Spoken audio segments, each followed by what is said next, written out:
Une fois que vous le maîtrisez, vous pouvez l'utiliser sur n'importe quel site web au monde. Là, tu as nom, adresse, code postal, ville à l'intérieur comme champ. Tu peux tout fermer l'application, tu peux fermer ton PC, tu peux te faire couler un bain, ça travaille pour toi. Vous savez, entre les pommes et les champignons, il y a toujours un mec qui vend une serpillière. Et il y a 20 personnes autour comme ça en mode wow, what the fuck. Moi, ce qui m'intéresse beaucoup, pour ma startup qui vend des caisses automatiques next generation dans le métaverse pour les empanadas, je veux les appeler au téléphone. Qu'est-ce que je racontais ma vie, je crois, en train de dire que c'est la 4e année que je donne cours aux 5e année de votre classe, qui est de plus en plus petite. Je ne sais pas exactement pourquoi ni comment, je sais pas ce qui se passe. Au début, c'était une trentaine, ensuite une vingtaine, là, il en reste plus que 13. Bon, il en restera qu'un peut-être plus tard, j'en sais rien.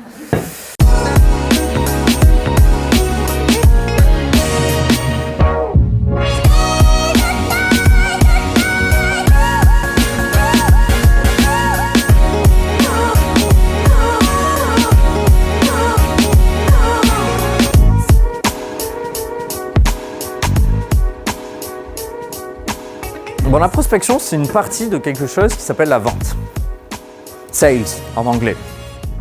Bien, on travaille bien l'anglais avec moi aujourd'hui, ça va être formidable. Alors, dans une entreprise, vous allez remarquer qu'il y a 3 métiers importants. Le premier, c'est le produit.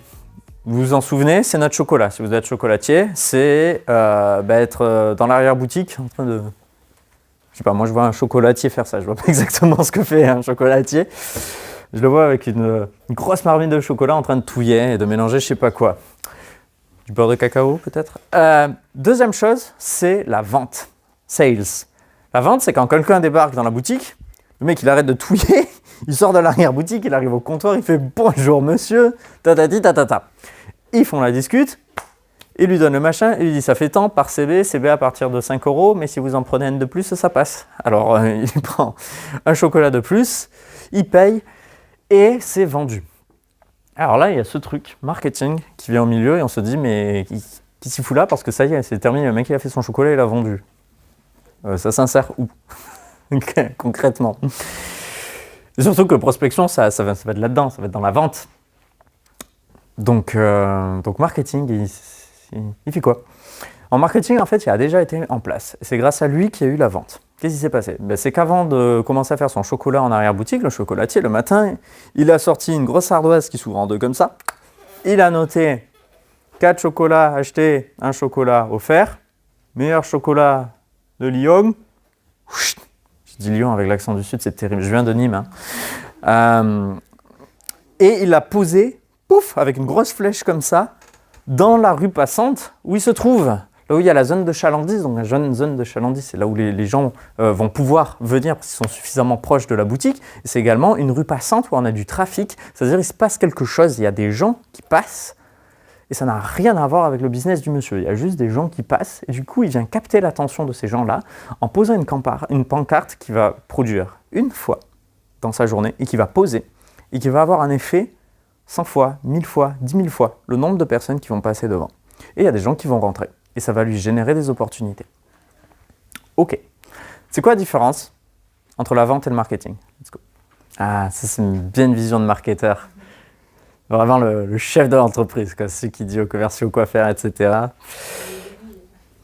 Oui, le marketing, si tu le prends dans son ensemble, dans son sens large, il y a tellement d'aspects qu'en effet, on pourrait penser que tout vient du marketing, en effet. Mais dans le fond, et du coup, je vais parler seulement de l'opérationnel. Ça va être quoi qui va le différencier avec la vente, justement? Ouais. Puisque c'était pas une stratégie de mettre, c'était complètement une tactique d'écrire un truc sur une ardoise et le foutre dehors. C'est pas la grande stratégie incroyable. Si le mec il a eu une idée, il a écrit, il a posé dehors. C'est du marketing. C'est pas de la stratégie marketing, ouais, d'accord. C'est une tactique marketing. Ouais. La vente, c'est plutôt du relationnel. Donc, ouais, relationnel. Parfois, la vente, elle se fait pas. Mais il y a des stratégies de vente que tu prévois en amont, il y a des stratégies marketing que tu prévois en amont. Les deux peuvent avoir des stratégies et les deux peuvent être tactiques aussi. C'est quoi qui est différencié en fait? Relationnel. Ouais. Humain. Oui, tu as mis le doigt dessus. Le marketeur, déjà, il ne va pas voir le client. C'est ça. Et en analyse marketing, il ne fait pas des entretiens qualitatifs? C'est différent. Si, mais ça n'a rien à voir. Il ne va pas vers le client, enfin. Il envoie des emails et il espère qu'il lui répondent. Alors, c'est ça. La différence, c'est que le marketing, en fait, Tournez-le dans tous les sens que vous voulez, mais ça fait 99% du temps appel aux technologies de l'information. Parce que le marketing, c'est une technique de gros fainéant. Un gros fainéant, c'est quelqu'un qui fait quelque chose une fois, et ensuite il va utiliser un levier pour bien mettre en avant ce truc qu'il a fait une fois, et après il va partir faire autre chose. Il va partir réfléchir un mois au prochain truc qu'il va faire. La différence dans cette boutique de chocolat, dans le centre-ville, c'est que le chocolat, il est en train de le faire sans arrêt. La boutique, à l'intérieur, et pour faire de la vente et pour recevoir ses clients, il n'a pas le choix que de travailler, de faire son travail d'humain. Il pourrait bien avoir un robot conversationnel comme ça dans la boutique et tout, qui arrive, qui dit « Bonjour monsieur » quand quelqu'un rentre. Je ne sais pas s'il aurait le même résultat. Ce ne serait pas très cosy comme endroit. Je dirais qu'une fois par erreur, moi perso. Mais du coup, c'est quelque chose qu'il fait sans arrêt et qu'il est obligé de refaire parce qu'à chaque fois, c'est différent. Pourquoi ? Parce que c'est compliqué. Ça veut dire qu'il y a seulement un humain qui peut faire ça aujourd'hui et qui va être bien. À moins qu'il vende en ligne. Dans ce cas-là, c'est plus un humain. Mais tant qu'il est dans sa boutique physique, qui a un avantage marketing, il fait un travail que seul un humain peut faire lorsqu'il fait la vente. Par contre, est-ce que ce serait intéressant de prendre quelqu'un en CDI pour le poster devant la boutique et le faire répéter en boucle ou le faire juste tenir une pancarte avec qui a écrit en gros rentrez dedans si chouette quoi. Donc non, ça fonctionnerait pas. Pourquoi ? Parce que ça coûterait trop cher pour faire quelque chose qu'une pancarte peut faire. Une pancarte sur laquelle on écrit une proposition de valeur, un appel à l'action. On la pose à un endroit où il y a un levier. Notre levier, c'est la rue et le trafic de la rue, les personnes qui passent. On pose et les passants rentrent. C'est ça la différence. Marketing, on le fait une fois, on utilise un levier. Et ça tombe bien, avec les technologies de l'information, on a tout un tas de leviers. Deux leviers globalement. Deux choses qui sont ce qu'on dit scalables, c'est-à-dire qu'on peut le faire une fois et ensuite ça tourne tout seul. Et on peut le pousser auprès de 100 personnes, 1000 personnes, 1 million de personnes, on s'en fout. Vous tournez votre vidéo YouTube, ça vous a pris une demi-journée à tourner, une demi-journée à monter. Vous la publiez sur YouTube. Tout le monde s'en fout, vous faites 13 vues. Tous vos collègues. Votre vidéo est géniale, perce, elle fait 1 million de vues. Votre coût de production n'a pas changé. C'était scalable. Donc vous avez fait appel à un levier qui a fait, du coup, vous permet de toucher beaucoup de personnes. Ce levier-là, c'était YouTube et c'est les recommandations de YouTube. Parce que vous avez fait la bonne vidéo avec la bonne miniature et le bon titre qu'il faut. Ce qui implique des changements pour la prospection, du coup. Parce que prospecter il y a 15, 20, 25 ans, est-ce que vous avez une idée de ce à quoi ça pouvait ressembler avant que Internet soit vraiment tel que c'est aujourd'hui? Ouais. Son petit papier avec les informations. Et puis, Donc le CRM est remplacé par un bloc-notes, quoi. Ok. Alors, je vous rassure, ça existe encore dans la cuisine. Je sais que dans beaucoup de PME, il y a encore des gens qui ont le bloc-notes. Et d'ailleurs, c'est chouette pour prendre des notes à la volée quand on est comme ça. Mais qu'est-ce qui se faisait d'autre? Surtout en déplacement, d'ailleurs. C'était quoi la différence entre prospecter il y a 15, 20, 25 ans par rapport à aujourd'hui? Le porte-à-porte. Porte-à-porte, ok, pourquoi? C'est parce qu'on avait directement la personne en face de soi. En effet. Et prospecter dans les années 2020, ce serait quoi un petit peu la différence? Donc, on a des nouvelles façons de se connecter avec les gens. Parce qu'avant, on était limité à quoi? Au porte-à-porte et au quoi? Bouche-oreille. Non, c'est pas de la prospection, le bouche-oreille. Le téléphone. Le téléphone. Et vous étiez équipé d'un bottin avec les pages jaunes et vous appeliez toutes les personnes qu'il faut appeler, quoi. Donc, le souci, c'est que ça prend du temps. Donc maintenant, ce qu'il y a de nouveau dans les années 2020, c'est qu'en effet, il y a des nouvelles façons de se connecter avec les gens. Quelles sont ces nouvelles façons? Donc on avait le téléphone et le porte-à-porte. Donc maintenant, on a plein d'autres façons. Comment est-ce qu'on peut rentrer en contact avec quelqu'un? Emailing, ok, on peut shooter un email. Ok, donc tu veux contacter quelqu'un, t'envoies un email. Très bien, qu'est-ce qu'on a d'autre? Les réseaux sociaux, donc je peux shooter un DM à mon influenceur préféré et voir s'il veut bien que je lui montre sa prochaine vidéo ou que je lui fasse sa miniature. Qu'est-ce que je peux faire d'autre? Ouais, LinkedIn, bien sûr. Donc, il y a plein de façons de prospecter, en plus plein de façons de se connecter avec les gens, en gros. Mais c'est pas ça le principal changement. Le principal changement, donc oui, on a plus de façons de se connecter avec les gens, mais surtout, ces nouvelles façons de se connecter avec les gens. Elles sont sur Internet. Il faut rechercher, c'est la recherche surtout, non? Alors, on peut rechercher, tout à fait. On peut rechercher sur Internet, donc des nouvelles façons de trouver les informations, ok. Mais c'est quoi la différence? La différence fondamentale qui est en lien avec ce qu'on vient juste de voir juste avant. Automatique, merci, tu fais un programme. Tout à fait. Vous avez votre liste de précédents clients sur votre e-commerce, vous avez une liste de 10 000 clients, vous pouvez programmer un email qui part à ces 10 000 clients. Vous n'avez pas à les appeler un par un. Ça signifie quoi? Ça signifie que, même en prospectant, vous écrivez une fois et vous diffusez automatiquement en utilisant des programmes, tout simplement. En utilisant soit du code, soit du média, et généralement c'est un mix des deux. Chaque fois que je dis code média, peut-être ça ne vous parle pas. Code, c'est le programme en lui-même. Le média, c'est texte, vidéo, audio, image, voilà, c'est tout. Ces deux choses sont scalables sur Internet. Ça veut dire que vous pouvez le diffuser à autant de personnes que vous le souhaitez. Ça ne vous coûtera pas plus cher, ou très peu plus cher. Ça ne vous coûtera pas grand-chose comparé au temps humain qu'il fallait auparavant. Je vais vous donner un exemple qui est celui de Airbnb. Airbnb, comment est-ce que vous pourriez l'imaginer sans Internet? Airbnb, sans Internet. Ouais. Ok, qu'est-ce qu'il y aurait dans ce journal? Des petites annonces. Des annonces, c'est ça. Et ensuite, il y aurait marqué quoi sur l'annonce? Qu'est-ce que je fais si j'ai un truc qui m'intéresse? Et après, je vais les contacter. Il y a un numéro de téléphone? Donc ça s'appelle une agence de voyage. Tout à fait.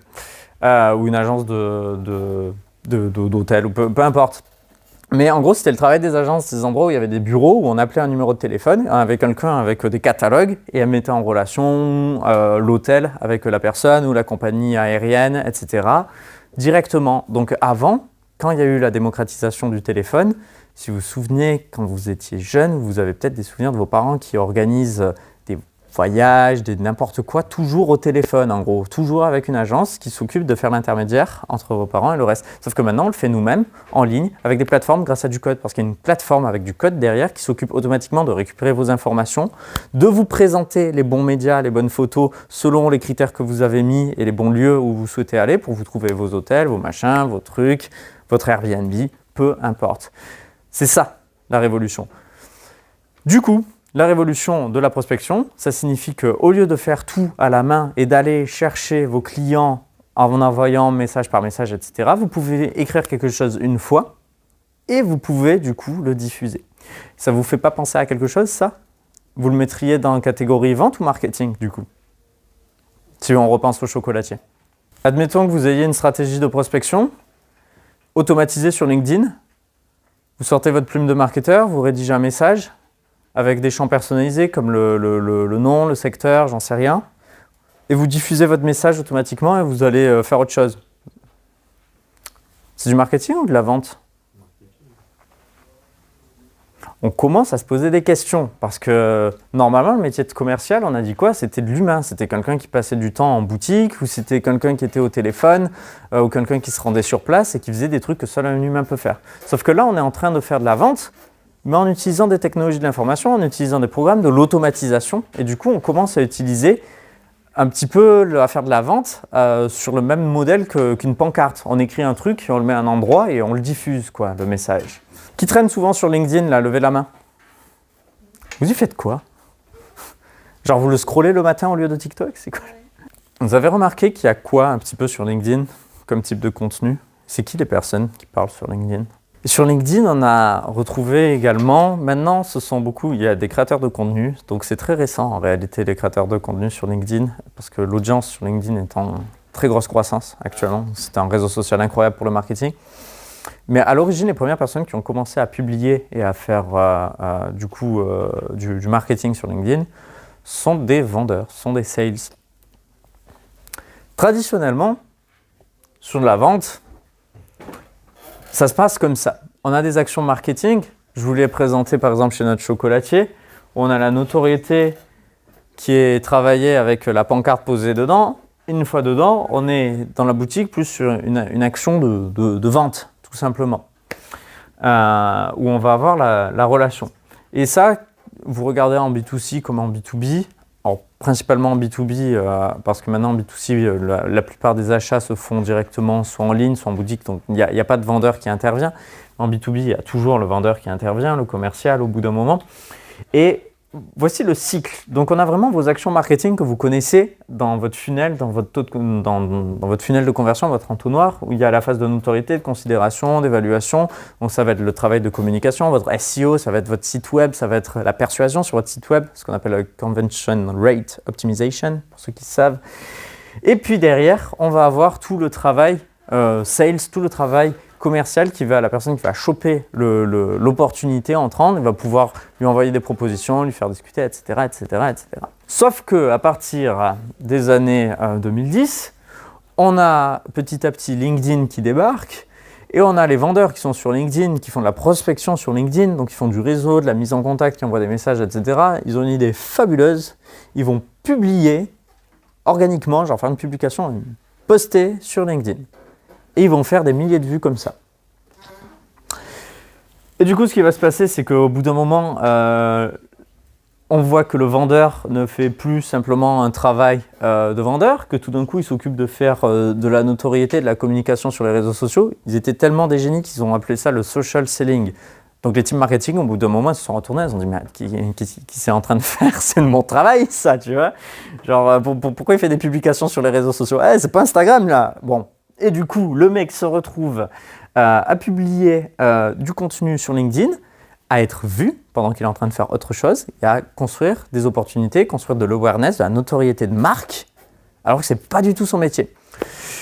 Ce à quoi, du coup, les vendeurs ont bien pu répondre au team marketing, mais ça fait bien longtemps que vous aussi, vous nous avez piqué un petit peu de notre travail, parce que normalement, la satisfaction client, c'est notre travail, vous avez automatisé nos emails qui vont demander des avis clients.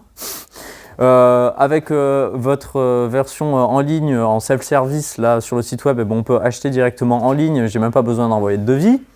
Ce qui fait qu'au lieu d'avoir marketing ici et sales là, on s'est retrouvé avec les deux qui sont coude à coude sur l'ensemble du funnel.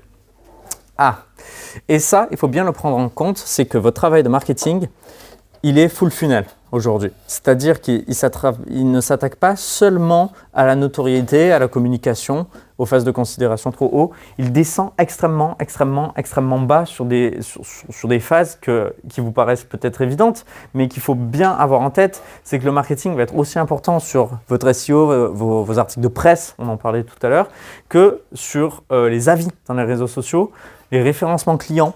Ce genre de choses qui sont des actions qui permettent d'aller beaucoup plus loin, qui sont beaucoup plus bas dans le funnel, qui permettent d'avoir du bouche à oreille, justement, de pousser au bouche à oreille et de travailler la satisfaction, etc., etc. Il y a évidemment la fidélisation.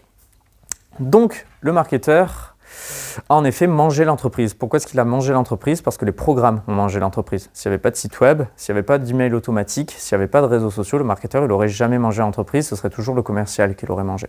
Du coup, les deux font un travail un petit peu ensemble. Ce qui nous amène à des techniques marketing totalement nouvelles dans le paysage, qui sont celles des techniques d'outbound marketing. Vous pouvez faire une matrice à une seule dimension, là, comme ça, une petite dimension sur une ligne. Vous avez les actions qui sont plus ou moins inbound et plus ou moins outbound. Les actions inbound, pour ceux qui connaissent, ce sont les actions qui consistent à attirer des personnes vers son offre. Les actions outbound, ce sont des actions marketing qui ont pour objectif d'aller solliciter. Là, vous me voyez venir avec la prospection. Et on appelle ça outbound marketing. Donc ça signifie quoi? Pour conclure sur cette grosse intro, un petit peu contexte, etc. Et avant qu'on passe au truc un petit peu plus traumatisant que je vais vous faire, tout ce qui est outbound marketing, ce sont des techniques qui sont empruntées et piquées au travail de commercial à l'origine, qui sont là pour aller solliciter et qui se sont rendues possibles grâce à l'automatisation principalement et aux technologies de l'information évidemment. Et du coup, un marketeur est en capacité d'aider, voire même de générer et de faire gagner un temps fou à ses commerciaux qui ne sont pas forcément formés pour ça, qui n'ont pas forcément cette connaissance-là. Également, un marketeur va être en capacité d'apporter une approche marketing dans la réalisation d'actions au niveau de choses qui concernent à l'origine des commerciaux. Donc, va pouvoir apporter une nouvelle façon d'avancer, de nouvelles actions, également une nouvelle vision, une nouvelle façon de vendre. Donc, ça, c'est quand même très chouette. Et du coup, selon les actions marketing que vous mettez en œuvre, vous pouvez les mettre plus ou moins, plus à droite, plus à gauche. Évidemment, du plus inbound, on va avoir le SEO, et du plus outbound, on va avoir les appels automatisés qui tombent automatiquement sur la messagerie et laisser un message automatique chez les gens. Mais on peut automatiser tout un tas de choses très rigolotes, notamment des cartes manuscrites. Il y a deux façons de personnaliser un message automatique. Le premier, c'est le ciblage et la segmentation et le ciblage. Donc, faire des catégories, en effet. Plutôt que d'envoyer le même message à 400 prospects que vous avez dans votre pipe, vous savez que ces 400 personnes-là, vous aimeriez vraiment travailler avec elles, en fait, vous allez réduire en catégorie de 30 personnes. Et vous allez réduire en fonction de différents critères. En fonction de réseaux où sont présents les décisionnaires, de l'âge, du secteur d'activité, de la taille de l'entreprise, la personne que votre contact dans l'entreprise, quel est son rôle, s'il s'occupe du design ou s'il s'occupe plutôt de la programmation, enfin de la tech. Et du coup, vous allez pouvoir faire des messages qui sont beaucoup plus personnalisés qu'un message généraliste. Vous comptiez shooter à 400 personnes, vous allez pouvoir faire plutôt des messages personnalisés par batch de 30 personnes. Donc ça, c'est intéressant. Avec en réalité 80% du message en commun, mais vous allez personnaliser l'approche, l'intro, etc. selon le métier. Par exemple, si vous envoyez un message à quelqu'un qui est CTO, qui gère la partie tech d'une boîte, vous allez pouvoir lui dire, ou un manager de dev, un chef de projet dev, pouvoir lui dire dans l'intro, voilà, j'espère que vous passez pas trop de temps, que c'est pas trop difficile de manager vos projets dev. Je vous propose ceci, cela, je peux faire ceci pour vous, etc. Bref, peu importe. Et à l'inverse, si vous vendez exactement le même logiciel, mais que vous essayez de rentrer plutôt par un cofondateur, vous allez démarrer par féliciter sur sa dernière levée de fonds, par exemple, j'en sais rien. Ça dépend vraiment de l'actualité. Mais voilà. Donc, en effet, ça, c'est la première façon, c'est de segmenter. Et la deuxième façon, du coup, c'est les champs personnalisés. On va pouvoir dire au programme, écris le même message, sauf à cet endroit-là, je vais marquer first name ou prénom, je vais le mettre entre guillemets pour que tu reconnaisses bien. Et quand il y a marqué ça, en gros, tu remplaces ça par le prénom qui se trouve dans la liste. Donc vous allez créer une liste de prospects, vous allez pouvoir remplacer le champ prénom, first name, par automatiquement le prénom de la personne. Vous allez pouvoir avoir des emails encore plus personnalisés. Ok. Du coup, la diffusion d'emails. Parce qu'on n'a pas 7 heures par jour à envoyer des messages. En tout cas, aujourd'hui, à moins que vous ayez... C'est une technique qui marche, hein, il n'y a pas de souci là-dessus. Si vous avez faim, que vous partez de zéro, que vous n'avez aucune expérience, vous avez envie de faire du business, en effet, envoyez 250 messages par jour et vous faites ça pendant un mois, il n'y a aucune raison de ne pas signer au moins un client à la fin du mois. Mais nous, ce qu'on va voir, c'est en tant que marketeur, qu'est-ce que vous pouvez mettre en place comme technique de outbound marketing, c'est-à-dire de technique de sollicitation de prospects automatisée, pour écrire quelque chose, le personnaliser, utiliser vos compétences marketing pour segmenter, cibler, personnaliser votre message, mettre en face le bon message de la bonne personne et puis appuyer sur un bouton et faire en sorte que ça fonctionne. Exactement comme une publicité que l'on aurait designée et on l'envoie, exactement comme une vidéo YouTube qu'on aurait tournée et qu'on met en ligne, exactement comme une pancarte devant une chocolaterie qu'on écrit une fois et qu'on pose devant et on profite du trafic qui passe. On va le faire une fois et on va automatiser le reste parce qu'on est des marketeurs. Tout simplement. Premier outil qui est important, c'est le CRM. Vous connaissez le CRM, c'est cet outil dans lequel vous allez centraliser, pour ceux qui ne l'utilisent pas, ils en ont seulement entendu parler en cours, mais ils n'ont jamais mis les doigts dans un CRM. C'est juste un outil où il y a des fiches avec des clients dessous, des fiches avec des prospects. Et à l'intérieur, il va y avoir le nom, le prénom, l'adresse email de la personne. Il va y avoir les informations de l'entreprise, la taille de l'entreprise, peut-être son code NAF si on veut les mettre par catégorie pour connaître les secteurs. Il va y avoir l'adresse de contact de l'entreprise. Il peut y avoir le chiffre d'affaires si c'est un signal important. Par exemple, si l'opportunité en ce moment, c'est de s'attaquer aux petites boîtes parce qu'on sait qu'on vend plus facilement auprès d'elles, et ben on va pouvoir prioriser par les boîtes qui font les plus petits chiffres d'affaires. Ainsi de suite. À l'intérieur d'un CRM, il y a souvent ce que l'on appelle un pipe. Qui peut m'expliquer ce qu'est un pipe? Elle est dégueulasse cette photo. Imaginez. C'est une liste Non, c'est pas une liste. Ce sont des colonnes. Ce sont des colonnes, ce sont des listes avec des étapes. Donc ici, c'est les personnes à contacter. Dedans, on a ce qu'on appelle une affaire. Dans une affaire, on a une personne, un contact, ou des contacts, on peut avoir plusieurs personnes, et on a une entreprise qui est liée. On a une affaire en cours, par exemple. J'ai envie de signer cette entreprise et mon contact, c'est cette personne, et je pense qu'on va closer pour 6500 $. Et du coup, vous le mettez ici. Et ça, c'est nouveau. Et vous allez pouvoir le déplacer et personnaliser vos colonnes. Ici, là, c'est pour quand la discussion elle est engagée, tout simplement, vous êtes en discussion par email ou par DM. Ici, c'est quand il y a le premier meeting. Ici, c'est quand on a envoyé la proposition. Et ça, c'est quand on a closé, c'est-à-dire que l'on a signé. Pardon ? C'est un peu comme une feuille de route, mais ça permet d'avoir une vision rapide de où on en est sur l'ensemble de ses prospects. Plutôt que d'avoir juste une liste de prospects en mode faut signer ces gens-là, on sait pour chaque prospect et chaque affaire en cours où est-ce qu'elle est dans le processus de vente. Donc moi, par exemple, chez Panja, on a 2 meetings. On a un meeting de qualification. On a beaucoup d'étapes en amont aussi parce qu'on trie beaucoup les clients qui débarquent en gros. Et du coup, on a 2 meetings, on a également différents pipes selon les approches. Par exemple, j'ai un pipe inbound, c'est-à-dire toutes les personnes qui prennent contact avec moi directement sur le site de Panja, c'est moi qui les traite. On a un pipe qui est prévu pour traiter les clients qui viennent par eux-mêmes. On a un autre pipe complètement différent qui est là pour traiter les affaires outbound, du coup, qui sont vraiment pour les affaires où on va chercher quelqu'un qu'on a envie de signer. Et là, c'est une approche totalement différente parce qu'il va y avoir une phase d'abord de discussion, une phase de meeting, etc. qui arrive ensuite. Alors que quand on a un lead qui vient vers nous, qui débarque, la première case, c'est meeting en fait, directement. C'est pas tout à fait la réalité. En première phase, on envoie un questionnaire qui est long et chiant à remplir pour trier les gens. Mais globalement, les pipes vont changer selon les approches que vous avez. Si vous avez une approche qu'on appelle ABM, Account Based Marketing, notez ça, vous paraîtrez super intelligent plus tard.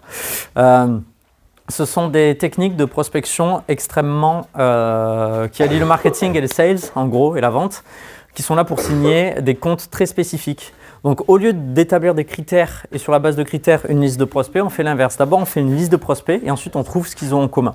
Et on essaye d'aller travailler ça. Les techniques d'ABM, d'Account-Based Marketing, ce sont des techniques que l'on utilise pour signer généralement des grands comptes ou les OTI. Si vous souhaitez signer Areva, comme moi, je l'ai foiré l'autre jour, la technique, c'est globalement d'abord identifier quelles sont les personnes avec qui vous souhaitez échanger chez cette entreprise-là. Et il va y avoir beaucoup plus d'étapes. Il va y avoir une étape de prise de contact, il va y avoir une étape de discussion non commerciale. Ensuite, il va y avoir une étape de proposition de rendez-vous. Ensuite, il va y avoir une étape de rendez-vous, de premier rendez-vous, de deuxième rendez-vous, etc. Donc voilà, ça vous permet dans un CRM de suivre vos affaires et pas simplement d'avoir une liste de prospects.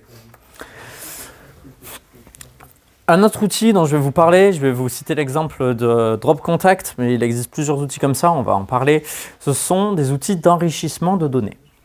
L'enrichissement de données, ce sont des outils que vous payez qui vous permettent en partant d'informations qui sont très partielles, obtenir toutes les informations qu'il vous faut sur cette personne-là, dont le prénom du chien de la grand-mère.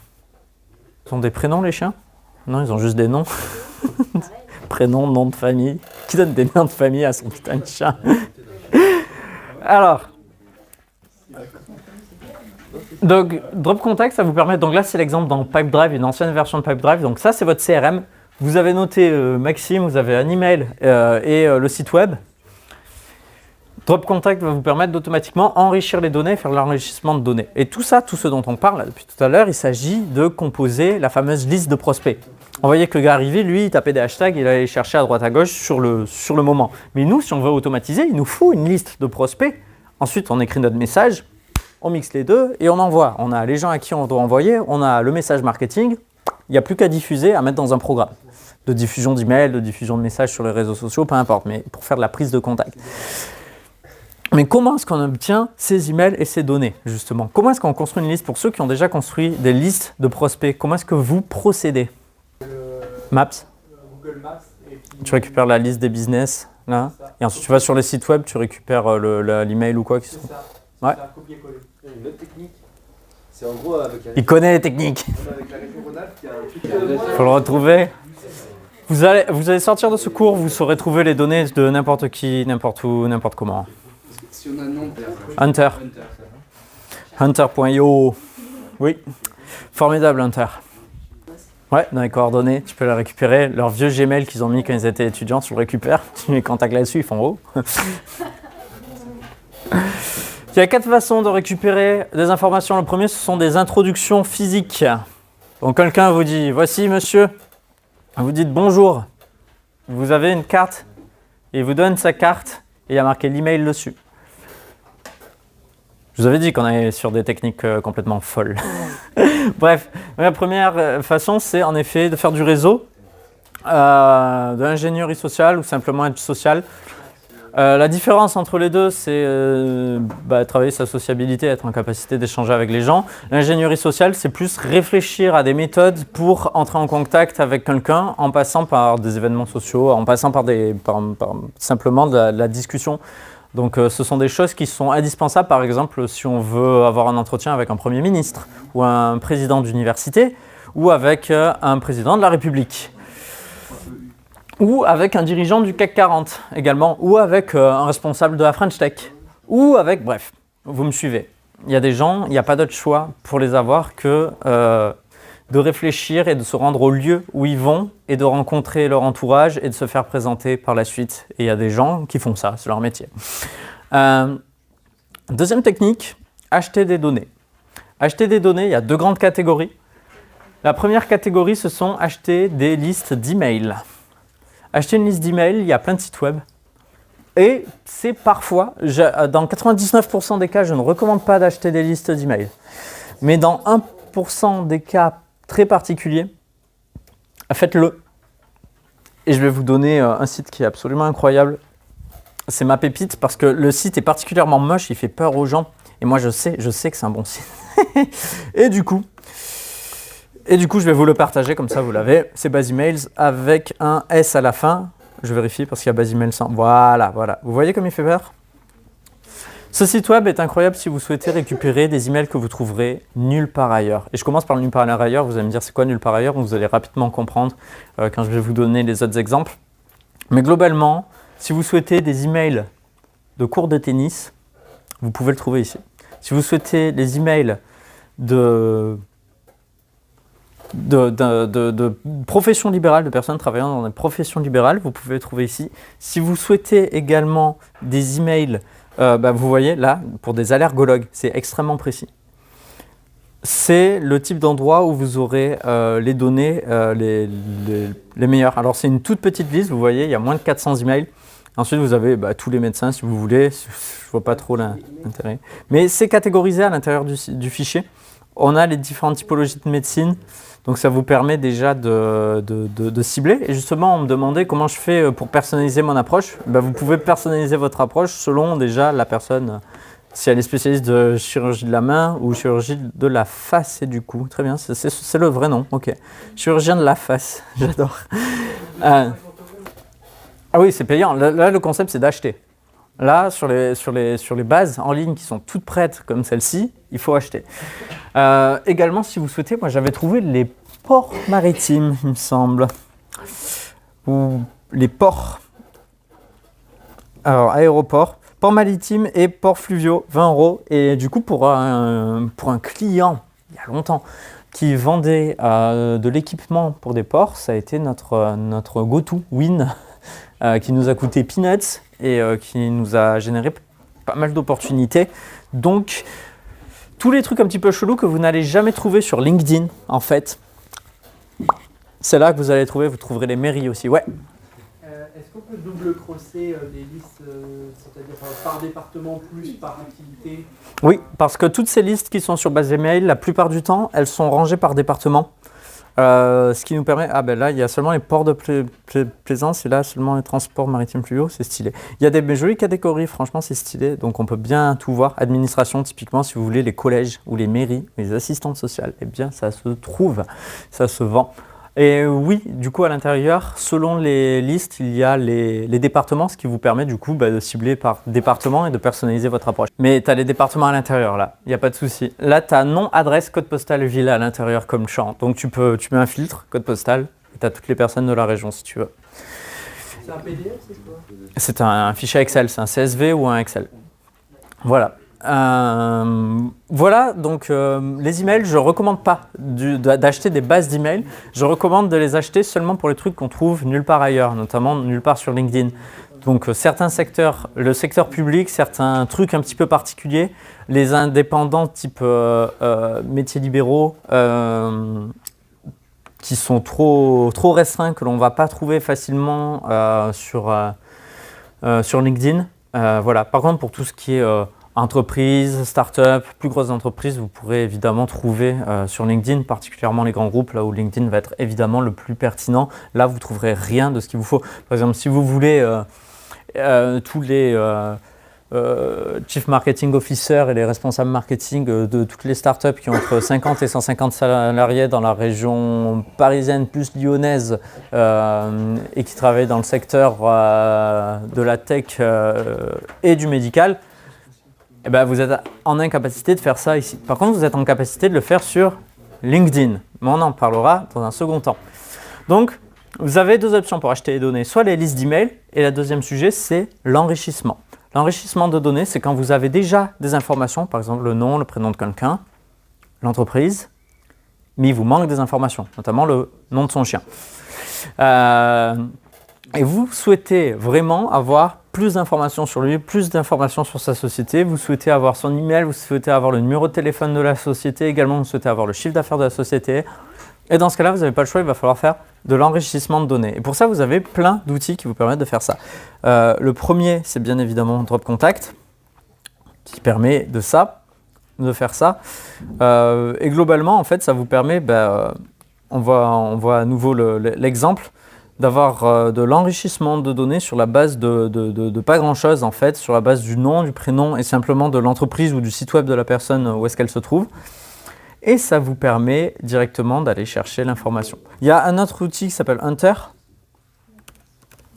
dont on nous parlait il n'y a pas longtemps. Donc ici, je vais pouvoir directement chercher, si je crée un compte, les adresses email d'une personne qui travaille dans une entreprise précise.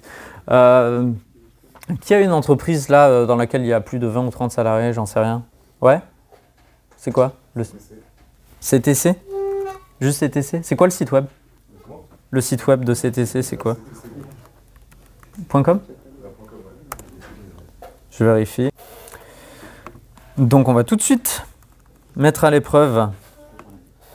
Voilà, donc là j'ai les emails que je peux révéler de différentes personnes qui travaillent chez CTC Group et du coup je peux aller chercher les informations concernant les personnes qui m'intéressent et je vais pouvoir aller les prospecter et composer ma liste petit à petit. Voilà un petit peu pour cette partie enrichissement de données quand j'ai déjà partiellement certaines données. La troisième technique, du coup, c'est pas d'acheter les données, c'est pas de les créer une base ou de l'enrichir, c'est d'utiliser LinkedIn sur la base du moteur de recherche ou sur la base d'outils qui va permettre de faire des recherches extrêmement précises. Et alors LinkedIn, c'est assez particulier. Alors, je vais rapidement vous expliquer comment est-ce qu'on peut utiliser LinkedIn, la recherche LinkedIn pour faire des folies. Alors tout le monde utilise LinkedIn pour aller voir quelle va être la personne qui va faire passer ton entretien, mais vous pouvez faire beaucoup plus. Par exemple, si vous cherchez les... sortez-moi un persona là qu'on avait, on n'avait pas un CTO ou quoi à un moment? Un directeur technique? Non, en B2B, on cherche des ICP. Donc sur la base de votre ICP, Ideal Customer Profile, vous allez pouvoir faire des recherches. Et ce qui nous intéresse, c'est ça là-haut.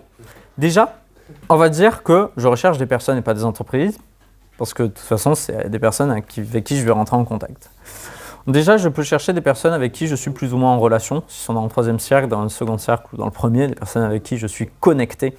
Mais ce n'est pas ça qui nous intéresse. La première chose qui nous intéresse, c'est déjà, je voudrais chercher des CTO qui se trouvent en Île-de-France. OK. La deuxième chose, je vais cliquer sur tous les filtres, et là, je vais avoir une petite folie.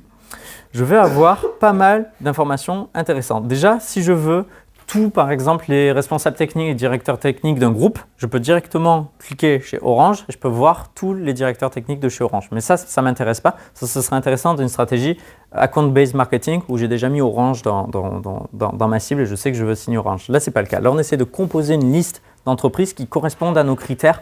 On sait que ces gens-là ressemblent à notre persona. Donc, on ne va pas mettre une entreprise ici.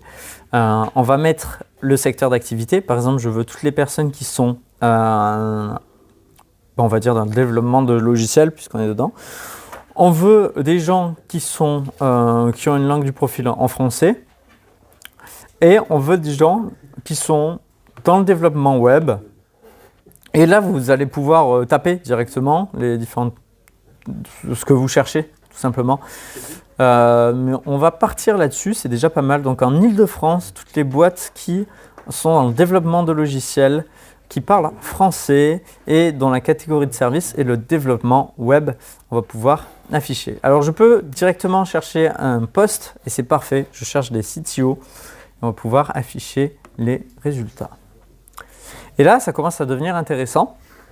Je commence à avoir des personnes qui sont tous cofondateurs et CTO chez différentes boîtes scale-up et start-up parisiennes et je peux me connecter du coup avec ces personnes-là.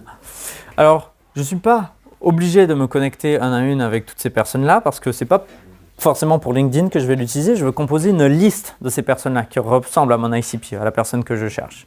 Et pour cela, on va utiliser des outils qui permettent d'automatiquement scraper LinkedIn. Scraper, c'est-à-dire récupérer les datas qui se trouvent sur LinkedIn. Il en existe plein de ces outils-là. Il y a des outils qui sont plus orientés sur le social media, donc il y a SQL, Scrap, qui sont des petites extensions qui vous permettent de composer automatiquement des listes sur la base de recherche que vous allez réaliser dans LinkedIn. Vous avez Wallaxy qui permet de le faire aussi.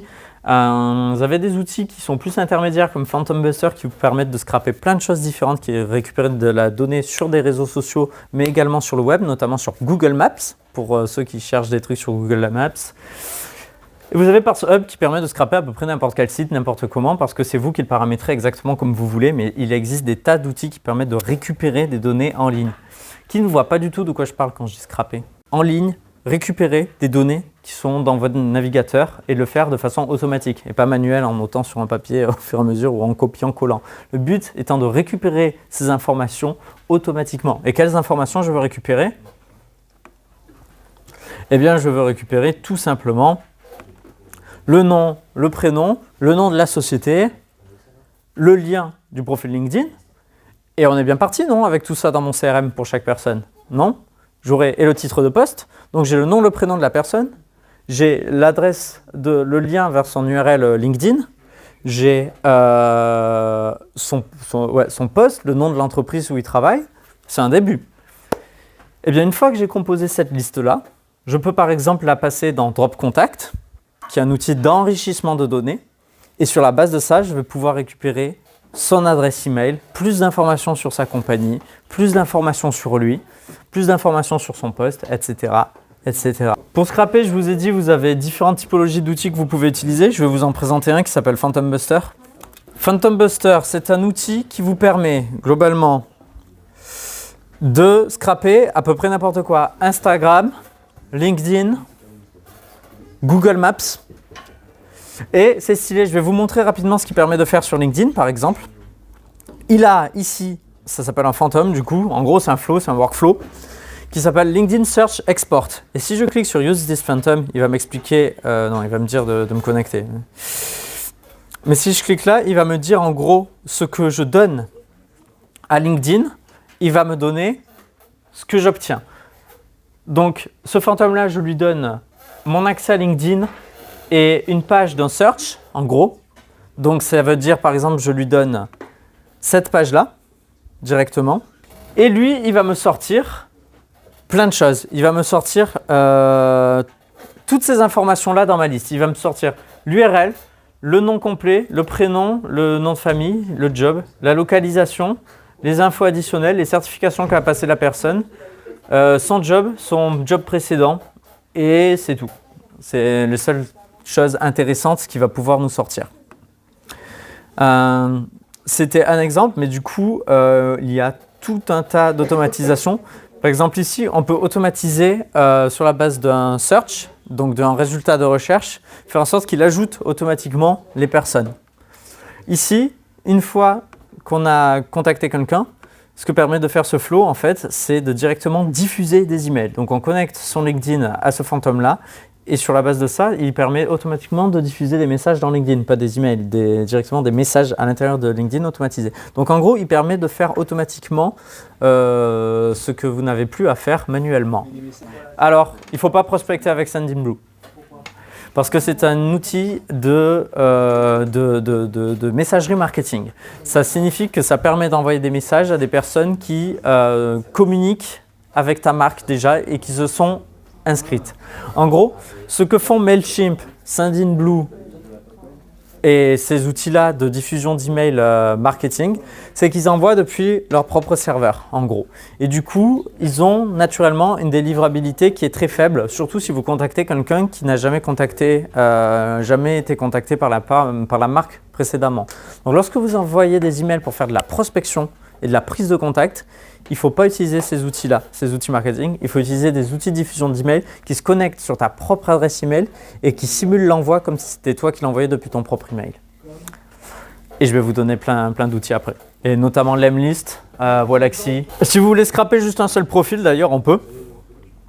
Il y a la possibilité de récupérer notamment l'URL de l'image, l'école où la personne a travaillé. Vous pouvez récupérer le degré de connexion, etc., etc. Mais du coup, ça ne s'arrête pas qu'à LinkedIn. On peut faire vraiment des trucs de fou. On peut par exemple aller sur Google. Et c'est qui tout à l'heure qui me disait qu'il avait récupéré la main sur Google? C'est toi, c'est Ludovic. Et que tu avais récupéré des trucs sur Google Maps. Ouais. Tu peux automatiser avec ce workflow qui s'appelle Google Maps Search to Contact Data. Et en gros, ce que permet de faire ce truc, c'est que tu mets directement l'URL de ton search. Tu vois, là, c'est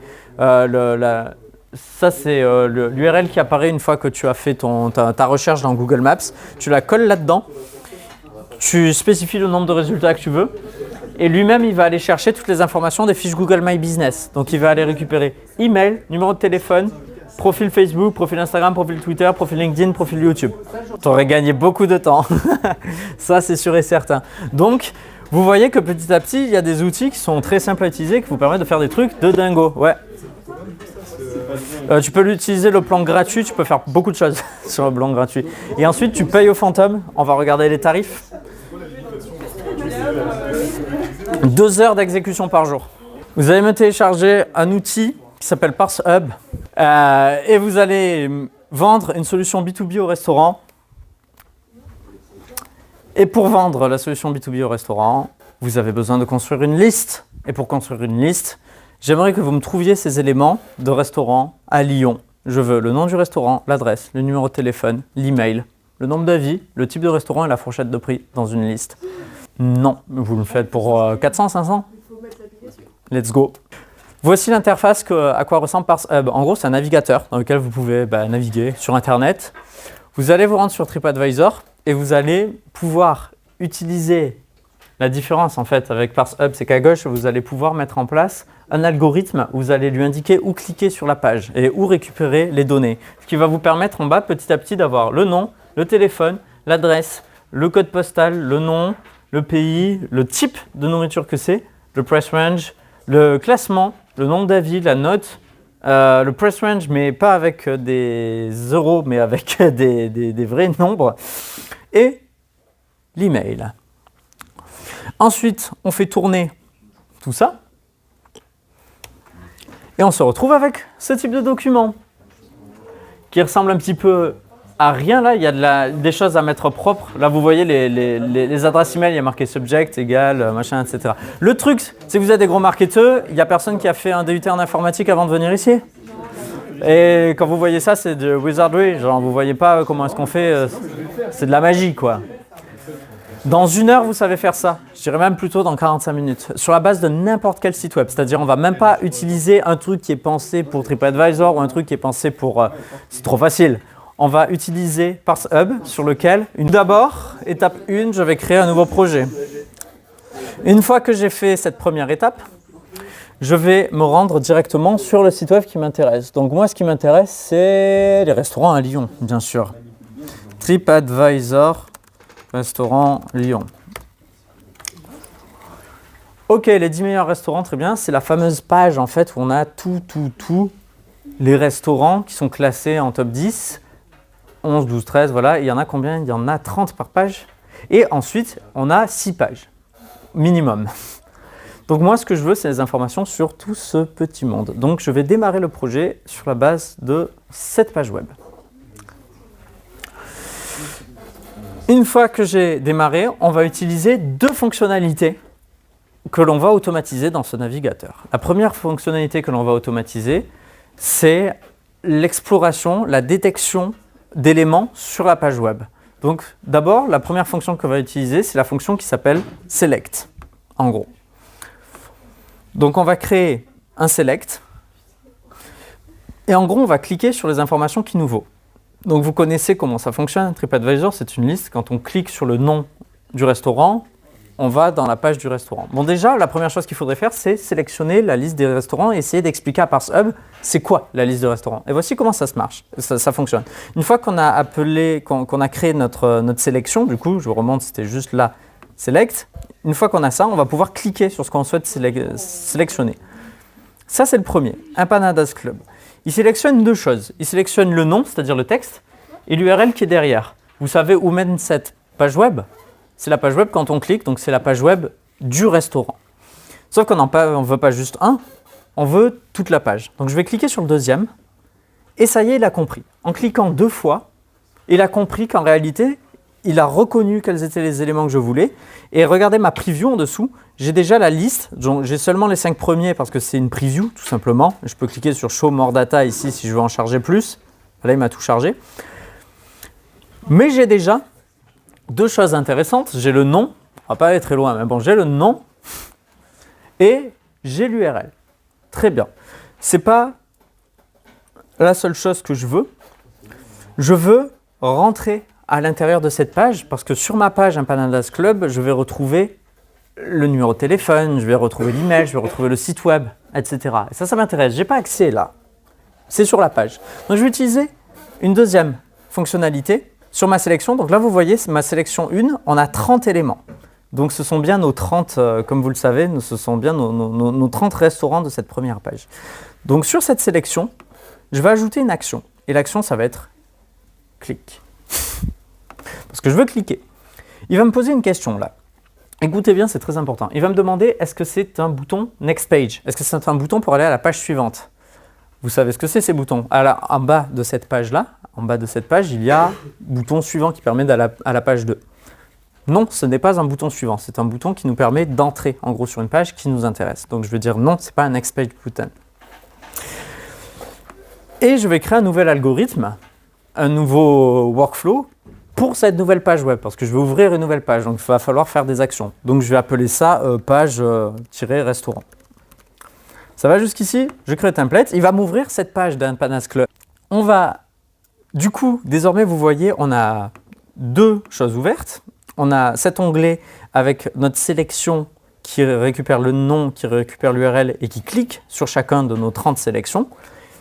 Et on a ce deuxième onglet avec un autre onglet ici à gauche, pour l'instant il n'y a rien dedans, qui nous permet du coup de faire un autre algorithme mais sur cette page-là. Et là pareil, on va sélectionner des éléments. On va faire un select et on va dire déjà ce que je voudrais, c'est le classement. Pourquoi le classement? C'est un champ que je vais pouvoir personnaliser en fait dans mon email de prospection. Donc je pourrais dire félicitations, j'ai remarqué que vous êtes un 1. Et le 1, je vais pouvoir le remplacer par que vous êtes le restaurant numéro 1 sur 2632 restaurants à Lyon. Donc ça commence à devenir intéressant au niveau personnalisation. Vous voyez, en cliquant, il m'a récupéré 2 données. Et elles sont notées à gauche, ici. Elles sont notées également là. Donc la première donnée, c'est l'extrait de la sélection, c'est le texte. La deuxième donnée, c'est l'URL. Donc en effet, quand on clique, ça mène quelque part. En fait, ça remonte à la page précédente, ça remonte sur la liste des restaurants à Lyon. Ça ne nous intéresse pas. Donc on peut supprimer l'URL. Et du coup, la seule donnée que l'on a, c'est le numéro, le ranking du restaurant. Mais ce n'est pas la seule chose qu'on veut sélectionner, on va sélectionner autre chose. Moi, ce qui m'intéresse beaucoup, pour ma startup qui vend des caisses automatiques pour Next Generation, dans le métaverse pour pour les empanadas, je veux les appeler au téléphone. Donc on va cliquer ici. Et du coup, on a deux choses maintenant. On a le numéro et le téléphone. Ici, on a l'URL. Donc ça, c'est quand on clique pour appeler. Je vais le supprimer parce que c'est une data dégueulasse, on s'en fout. Donc ici, on peut cliquer sur la petite flèche et on voit les infos. Donc ça, c'est notre sélection. Et ça, c'est notre URL que l'on va supprimer et ça disparaît en bas. C'est un petit peu plus propre. Mais ce n'est pas la seule chose que je veux. Moi, il y a d'autres trucs qui m'intéressent. Il y a notamment l'email. Est-ce que si je clique ici, est-ce que ça mène à l'email? Oui, regardez ça. Mail to lyon@empanadasclub.com, point d'interrogation, subject égale point d'interrogation. Ça, ce que l'on va faire, c'est, parce que vous voyez, c'est un petit peu dégueulasse. Ce que l'on va faire ensuite, c'est quand on ouvrira dans Excel ou dans Google Sheets, vous voyez, on va avoir des données un peu dégueulasses avec mail to, subject, point d'interrogation, etc. Ici, on va avoir des numéros, peut-être qu'on ne veut pas garder. On fera CTRL F. On pourra remplacer, on pourra taper ce que l'on veut remplacer et mettre le texte à la place. Par exemple, si on veut enlever le mail to blablabla, on fait CTRL F, mail to, remplacé par rien du tout.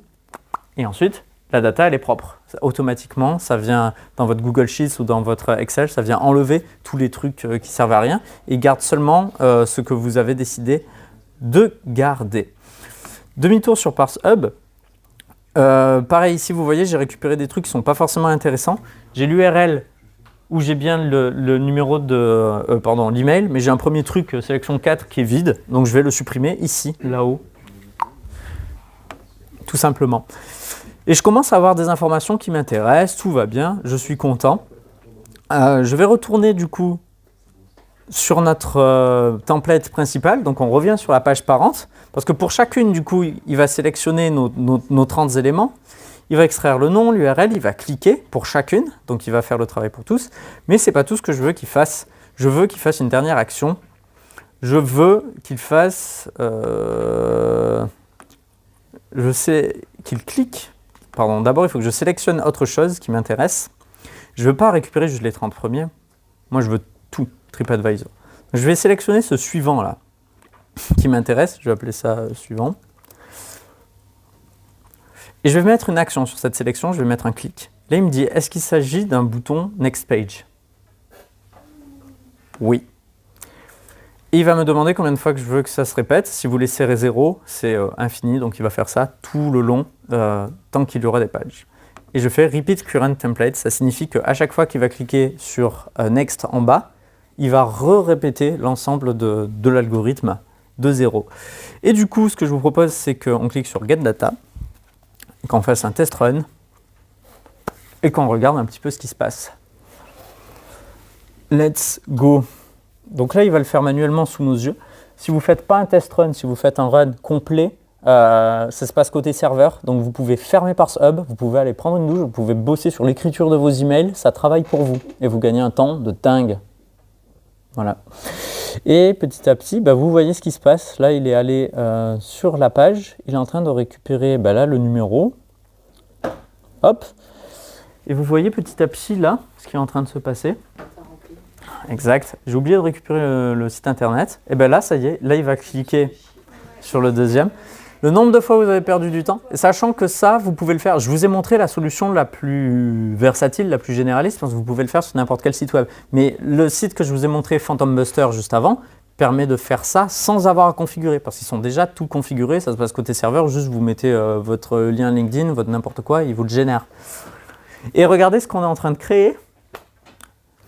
Notre meilleure liste pour aller prospecter facilement, pour aller trier facilement si vous voulez vous attaquer par exemple seulement au top 40, ceux qui sont en dessous du top 40 en disant vous avez par exemple vous faites du conseil en optimisation de satisfaction client pour les restaurants, vous arrivez en disant j'ai vu que vous êtes assez haut pour Lyon, félicitations, je peux vous aider à faire entrer dans le top 30 en gros des restaurants à Lyon sur TripAdvisor si vous suivez mes conseils. Et c'est 1 heure de conseil par semaine, c'est un programme sur 4 mois par exemple. Incroyable. Et vous pouvez directement cibler les personnes qui ne sont pas loin d'être dans le top 40. Bon, ben voilà, ça travaille pour moi, c'est formidable. Et du coup, si je ne l'avais pas lancé en mode test, là, ça le fait en local, comme vous le voyez, c'est mon PC. Et si je l'avais lancé en mode BG, je sais pas, c'est quoi, juste en run, ça se passe côté serveur. Et quand c'est terminé, je reçois un email avec mon fichier complet. Et à la suite, on se retrouve avec ce schmilblick. Et comme vous l'avez vu, sur votre data, c'est un petit peu le bazar. Par exemple, il y a mail2 de point d'interrogation, subject égale point d'interrogation. Du coup, vous pouvez faire avec CTRL F, noter ce que vous voulez voir disparaître et le remplacer par du vide, faire chercher remplacer. Là, par exemple, c'est pour faire effacer le numéro de ici. Et vous voyez qu'il n'y est plus, là il y a marqué 9 sur machin, mais également on a enlevé subject, mail2, ce genre de trucs, toute la data qui nous énervait. Là par exemple, il y avait plus 33, ben, il y est toujours, comme vous pouvez le voir. Bon bref, ça permet de mettre un petit peu au clair la data. De toute façon, tu peux fermer, hein, ça se passe côté serveur, ça se passe pas en local. Tu peux tout fermer l'application, tu peux fermer ton PC, tu peux te faire couler un bain, ça travaille pour toi. Pendant qu'il y en a qui ont travaillé tout un été pour faire ça manuellement, ça marche automatiquement. Vous avez plein d'outils comme ça, je vous ai fait découvrir par ce hub qui permet de faire sur mesure les trucs, mais je vous en ai présenté plein. Par exemple, pour juste scraper du LinkedIn, il y a des outils qui font ça super bien. Et je vais vous montrer un autre outil qui est absolument démentiel qui s'appelle Faro, qui coûte cher. Je le paye, enfin cher. Combien je le paye ce truc? Je le paye 100 € par mois, du coup, si vous voulez savoir. Voici un outil de construction de liste qui est pensé que pour ça. Donc, il travaille en partenariat avec Dropcontact, qui est l'outil qui permet de faire l'enrichissement de données. Et eux, ils scrapent de la data pour toi en ligne. Et ils vont récupérer et assembler toute la donnée. Ils te permettent de créer des listes personnalisées en fonction de plein de choses. Par exemple, ici, vous pouvez cibler les prospects en fonction de vos fonctions. C'était qui qu'on cherchait tout à l'heure? Citez-moi un prospect Idle Customer Profile. Qu'est-ce que vous aimeriez prospecter? Studio de cinéma. Ok, qui dans un studio de cinéma? Dirigeant? Directeur commercial, on dit. Directeur commercial, très bien. Alors.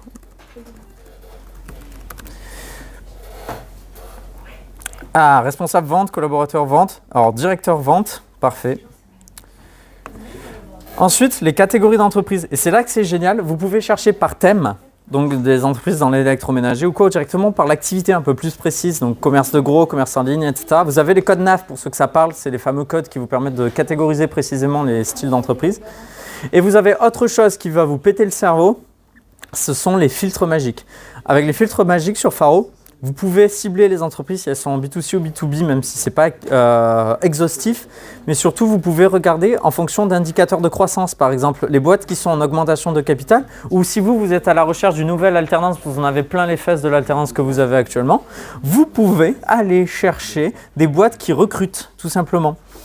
En recrutement, et vous pouvez aller voir par plateforme ou par type de poste. Vous pouvez aller voir par exemple les boîtes qui recrutent des responsables en finance, en direction, en design ou en marketing, peu importe. Si vous ouvrez marketing, vous avez tous les métiers du marketing. Est-ce qu'on cherche un responsable e-commerce? Est-ce qu'on cherche responsable études de marché? Est-ce qu'on cherche un responsable growth et acquisition? Et ensuite, vous pouvez regarder par localisation. Par exemple, vous pouvez vouloir l'Île-de-France. Qu'est-ce que je fais?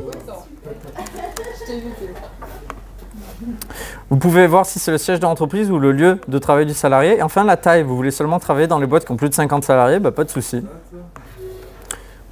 Vous faites ça. Je valide. Et là, on va avoir en résultat rien du tout. Qu'est-ce que j'ai fait? C'est peut-être... Ah voilà, je veux pas que les directeurs, je veux le responsable et les collaborateurs. Et je veux des boîtes qui recrutent dans le marketing, on va dire. On va prendre un ciblage un petit peu plus large. Voilà, donc j'ai 1853 prospects, dont 626 entreprises affichées.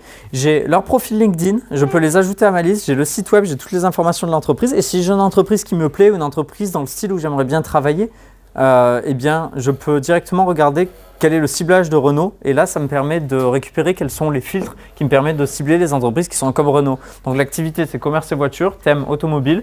Les filtres magiques, c'est ils ont une application Android, ils sont en recrutement sur Indeed, ils ont un SA à conseil d'administration, ils ont une application iOS, ils sont dans le top 5000 des sites web à faire. L'âge de l'entreprise, entre 20 et 30 ans. Sur l'entreprise est plus vieille que ça, mais en tout cas, légalement, l'entreprise actuelle, elle est là. Et vous pouvez voir les technologies que la boîte utilise, les technologies web. Donc là, vous pouvez voir qu'elle a son site sur WordPress, qu'elle utilise YouTube, Hotjar, Recaptcha, le site est codé en PHP, qu'ils utilisent Google Tag Manager pour gérer leur tracking sur leur site web. Si vous vendez de la publicité ou du tracking, l'optimisation de vente sur le site web, etc. Vous pouvez voir également les réseaux sociaux sur lesquels elle est présente. C'est qu'elle est présente sur Twitter, YouTube, Instagram, Facebook, etc., etc. Et du coup, on peut faire plein de recherches comme ça. Par exemple, si vous voulez seulement voir les entreprises qui sont présentes sur TikTok parce que vous voulez leur vendre du conseil pour TikTok, ben, vous cliquez sur Présence TikTok et vous pouvez également coupler cette information, par exemple, avec les boîtes qui sont en cosmétiques. Cosmétiques et parfums. Vous mettez Avec autant qu'on veut. et de quoi? On peut tout combler avec autant de tags qu'on veut. Ouais. Et tu choisis, en gros, c'est ça qui est absolument incroyable. Vous choisissez si ce sont des et, des ou vous pouvez exclure. Par exemple, vous pouvez exclure toutes les agences de conseil si vous ne voulez pas prospecter vos concurrents et que vous vendez du conseil. On clique sur lancer la recherche. Ici, on a les 307 entreprises qui font actuellement qui sont présents actuellement sur TikTok et qui sont dans le secteur des cosmétiques en France. Vous pouvez filtrer par taille, par le lieu où ils se trouvent. Si vous voulez seulement les jeunes e-commerce, vous pouvez choisir les boîtes qui ont entre 1 et 50 salariés, par exemple. Et vous avez 274 entreprises restantes. Ce qui vous permet ensuite de construire vos listes, juste à tout cocher ou à tout sélectionner. Et vous pouvez directement ajouter un prospect à une liste. Là, vous avez pas mal de listes qui ont été créées et on peut faire directement de l'enrichissement de données, et ce qui donne en gros qu'à l'intérieur de notre liste, on se retrouve avec des personnes dont on a l'email, on a toutes les informations. Si je clique ici par exemple, bon, on va en rechercher quelques-uns, tiens. Je peux tous les rechercher à la fois. En gros, il va aller chercher l'email de cette personne. Je peux exporter tout ça avec les emails, les profils LinkedIn, et je peux les charger dans un logiciel qui va me permettre de diffuser des messages en multicanal, à la fois par email et à la fois sur LinkedIn. Par exemple, comme ça y est, j'ai 3 emails sur les 5. Je peux contacter ces personnages, d'ailleurs un numéro de téléphone si ça me fait plaisir. J'ai en un clic le site web. Si je veux quelqu'un d'autre, je ne veux pas le directeur marketing de chez Camailleux, je clique sur l'organigramme, je peux aller chercher dans le responsable marketing. Je peux voir les 17 responsables marketing et de quoi est-ce qu'ils sont responsables. Je peux les ajouter dans ma liste et automatiquement, je vais pouvoir les ajouter sur LinkedIn pour pouvoir faire de la relation. C'est également un outil qui vous permet de faire des listes, exactement comme on l'a vu ici, mais très différemment, évidemment, de façon beaucoup plus puissante. Mais par contre, je n'aurai pas d'informations en utilisant Faro. Il y a plein de choses que je n'aurai pas. Je n'aurai pas les toutes petites entreprises, déjà. Les petites boîtes, je ne vais pas les trouver. Je ne vais pas trouver les cours de tennis, je ne vais pas trouver les mairies, je ne vais pas trouver les associations. Donc, toutes ces choses-là, je ne vais pas trouver également les travailleurs libéraux. Je vais seulement trouver les personnes qui travaillent dans des sociétés privées et qui ont un compte LinkedIn. Vous voyez, c'est assez restreint. Je peux trouver en gros 90% du marché intéressant, mais les 10% restants, parfois, par exemple, trouver des ports, trouver des cours de tennis, trouver des médecins, etc., et ben, je vais galérer à les trouver. Je ne les trouverai pas sur Faro. Il faudra que j'achète soit directement des listes, soit que j'aille les scraper sur un site. Je vais trouver un site avec des avocats, par exemple, et je vais pouvoir récupérer leurs données. On en vient à la question de la loi. Je vous ai dit qu'on était en grey zone. Que dit la loi sur le scrapping et la récupération de données? Il faut demander l'autorisation aux gens. Alors ça, c'est autre chose. Ça, c'est la conservation des données personnelles, mais on y vient, c'est la slide juste après. Que dit la loi? La loi, elle dit expressément ceci.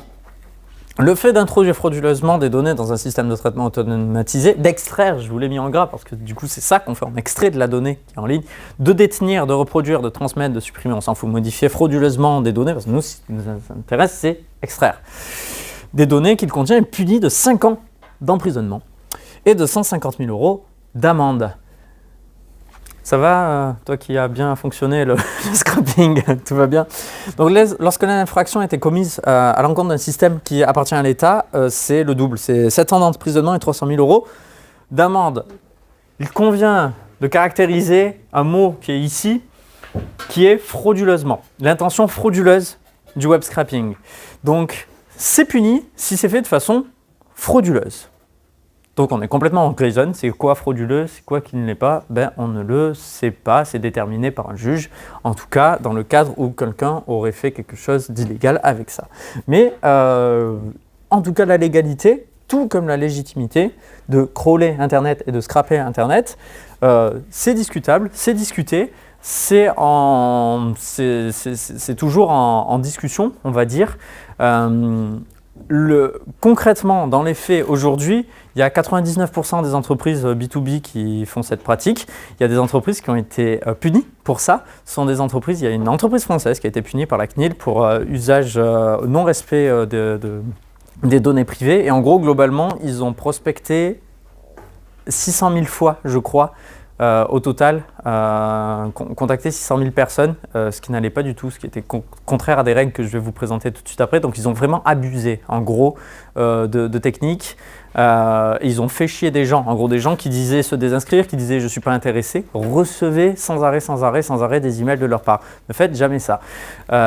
Concernant le scrapping, la récupération de données, ce sont des choses que font les petites startups, les petites boîtes, mais également les très grosses boîtes. Google fonctionne seulement uniquement sur le scrapping et du crawling. Quand vous êtes sur google.fr et vous avez des résultats de recherche qui apparaissent, ils ne sortent pas du néant. Google est allé sur le site web, a scrappé le texte, a scrappé le titre de la page, se l'est approprié et l'a fait afficher sur son propre site web. Donc le crawling et le scrapping, ce sont des choses qui sont présentes sur Internet depuis les tout débuts d'Internet, qui sont utilisées par les petites boîtes pour construire des listes, pour récupérer de la data, pour créer des projets. C'est également utilisé par les très grosses boîtes, des gros mastodontes pour récupérer de la donnée, pour l'afficher, etc. Par exemple, typiquement, lorsque vous tapez le nom d'un chanteur, vous avez, avant de cliquer sur un lien, vous avez une description qui apparaît dans Google, qui est une description Wikipédia. C'est scrappé de Wikipédia et Google le fait apparaître comme ça. Donc il a extrait de la donnée et il la montre. Et le RGPD, dans tout ça, vous allez me dire. Le RGPD, mini parenthèse sur le RGPD, il y a deux cas. En B2C, il faut informer la personne et il faut le consentement préalable. Vous avez le droit néanmoins de prospecter vos clients de votre entreprise si vous voulez leur vendre quelque chose qui est en lien avec quelque chose qu'ils ont déjà acheté. Donc, si quelqu'un a acheté une brosse à dents chez vous, vous pouvez tout à fait lui envoyer un email en disant gros, j'ai du super dentifrice, ça t'intéresse pas? Oui, non. Et c'est parfaitement légal, il n'y a pas de souci. C'est d'ailleurs une bonne pratique marketing que de proposer des produits complémentaires pour déjà quelqu'un qui est client. En B2B, ce qui nous intéresse du coup, il faut informer la personne en théorie. Ce qui est en réalité très compliqué parce que soit on a directement récupéré la donnée de la personne, soit on l'a récupérée en ligne et du coup on n'a pas le droit de la conserver, cette donnée, sans en informer la personne. La deuxième chose, c'est l'opposition simple et gratuite. C'est-à-dire que la personne ne doit pas payer pour ne plus recevoir de vos emails. Et deux, il faut que ce soit simple. Il ne faut pas que ce soit volontairement galère de ne plus recevoir des emails, de se désinscrire, sinon c'est le foutoir. Les deux choses importantes également, ce sont l'intérêt légitime de la personne. Par exemple, il faut toujours, vous avez le droit d'envoyer un email à Paul Toto de la nom de la société qui est directeur en informatique si vous souhaitez vendre un logiciel d'informatique. C'est logique. Par contre, si vous contactez le Customer Happiness Officer, j'en sais rien, le mec qui s'occupe du bien-être des gens au travail et que vous essayez de lui vendre quelque chose qui n'a rien à voir, que vous essayez de lui vendre je sais pas, des aspirateurs d'entreprise ou des services qui ont rien à voir à l'entreprise et que vous relancez cette personne-là, ce n'est pas bon. Il faut que vous envoyiez le message qui fait sens, qui est digne d'intérêt pour la personne que vous allez prospecter. Ça, c'est extrêmement important. D'où la qualité du ciblage et l'importance du ciblage que je vous ai dit. Plutôt que d'envoyer le même message à 400 personnes, personnalisez votre approche et personnalisez quel bénéfice client vous mettez en avant en fonction de la personne que vous allez contacter. Donc, faites des listes restreintes, très précises, avec des personnes qui ont le même titre de poste, dans les mêmes secteurs d'activité d'entreprise, avec des boîtes qui ont la même taille. Ça vous permet d'être beaucoup plus efficace dans votre marketing, ça vous évite de déranger quelqu'un qui a rien à voir avec le schmilblick et que vous allez juste embêter. Également, dans vos emails, si la personne vous répond, vous dites non merci, je ne suis pas intéressé, la relancez pas 6 fois derrière. Vous lui dites il n'y a pas de souci, merci beaucoup, je ne vous relancerai plus, passez une très bonne journée. Terminé. Si jamais vous envoyez des dizaines de milliers d'emails, ce que je ne recommande pas, automatiquement, il vous faut un gros bouton en bas, se désinscrire automatiquement, sinon vous n'allez pas pouvoir traiter tous les gens qui vont se plaindre et vous envoyer des messages. Mais ça, je ne vous le recommande pas. Je vous recommande de faire des petites campagnes, de diffuser quelques emails seulement par jour automatiquement, mais qui sortent chaque jour, des messages, et faire en sorte que dès que la personne vous dit non merci, je ne suis pas intéressé, vous dites il n'y a pas de problème, et hop, la personne ne reçoit plus les emails. Yes. Donc, assurez-vous que la personne, c'est la bonne personne dans la société, que vous n'êtes pas en train de contacter quelqu'un et de faire chier quelqu'un, extrêmement important. 2, pour la conservation des données, vous avez le droit de conserver les données pendant une période de 2 ans, si je ne dis pas de bêtises. Mais je ne vous recommande pas de le faire si, après votre séquence d'email, vous avez contacté quelqu'un, la personne ne vous a pas répondu. Le mieux, c'est que vous prenez les données, vous les foutez à la poubelle et vous les ressortirez plus tard seulement si vous voulez à nouveau recontacter cette personne. Ça ne sert à rien de conserver les données de quelqu'un qui ne vous a jamais répondu. Donc pour prospecter par email, on va faire de l'outreach, la diffusion de messages, et on va pouvoir utiliser des outils de prospection par email, des outils de prospection par LinkedIn, comme Wallaxy, et il y a des outils de prospection multicanal. Wallaxy permet d'envoyer des messages par email et par LinkedIn, et de faire des scénarios selon si la personne ne vous a pas ajouté sur LinkedIn, vous lui shootez un email. Vous avez également l'Emlist qui permet de faire de l'ultra personnalisation, ça permet de personnaliser des images et des champs dans les images. L'un des exemples qui est très célèbre chez l'Emlist, mais ensuite si vous êtes un petit peu créatif, vous pouvez faire des trucs de gros maboule. Mais je vais vous montrer juste chez l'Emlist la typologie de personnalisation de grands fous que vous pouvez faire. Ça, le but, c'est que surtout pas, c'est d'avoir une haute délivrabilité technique. C'est-à-dire que faire en sorte que ce soit bien paramétré pour recevoir, pour que la personne qui reçoit l'email le reçoive vraiment et que ça apparaisse pas dans les spams. Comment est-ce qu'on fait ça? On y va de façon incrémentale. On n'envoie pas 100 emails par jour du jour au lendemain, sinon on atterrit dans les spams. On commence par envoyer 3 emails par jour et on peut programmer dans ces outils ce qu'on appelle un warm-up. On commence par 3 emails par jour et petit à petit on augmente le volume d'emails qui sont expédiés. Et le mieux c'est de tourner à 30, peut-être 50, mais vraiment pas plus, c'est pas pertinent. 50 par jour, vous voyez ce que ça fait à la fin de la semaine, ça vous fait une quantité de personnes contactées phénoménale. Ces logiciels-là, contrairement à MailChimp, contrairement à Sendinblue, ces outils que vous connaissez certainement, qui permettent de faire de la diffusion d'emails pour le marketing et qui envoient depuis leur propre serveur leurs emails, ces outils-là, en fait, ils se connectent sur votre propre adresse email personnelle et ils envoient des emails automatiquement en faisant croire que c'est partie de votre. Ils prennent le contrôle, entre guillemets, de votre propre serveur, de votre serveur mail et ils envoient des emails depuis votre propre adresse mail. Et du coup, on a une bien meilleure délivrabilité que les emails qui sont envoyés avec MailChimp ou Sendinblue ou avec les outils d'email marketing. Voilà ce que permet de faire l'Emlist, notamment vous pouvez mettre des champs personnalisés directement sur des images, ce qui permet par exemple de directement personnaliser les images que les gens reçoivent.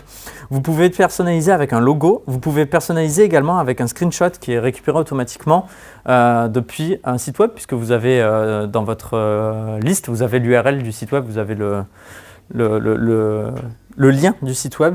Vous pouvez également automatiser avec une photo, par exemple là, sur l'exemple, c'est un screenshot d'un compte LinkedIn. Et ça pourrait être vous qui dites, qui donnez 3 conseils, par exemple. J'ai 3 conseils pour toi pour améliorer ton compte LinkedIn, par exemple. Donc là, on commence à partir sur des techniques de personnalisation d'images qui sont particulièrement avancées. Vous pouvez faire des miniatures YouTube aussi, et quand on clique, on atterrit sur une vidéo. La prospection vidéo, c'est un truc de ma boule. En ce moment, c'est un truc qui fonctionne super bien, parce que c'est très différenciant, et peu de gens le font, tout simplement.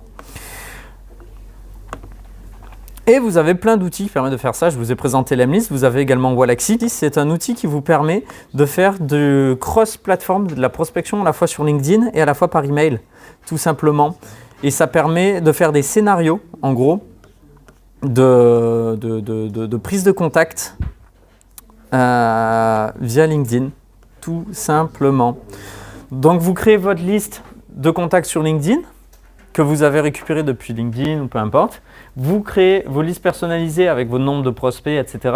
Et à partir de là, vous pouvez créer vos campagnes sur la base d'invitation, de l'envoi de liens, de l'envoi de ressources, de l'envoi de messages avec des scénarios. Est-ce que la personne me répond? Est-ce que la personne ne me répond pas? Est-ce que la personne m'ajoute, etc.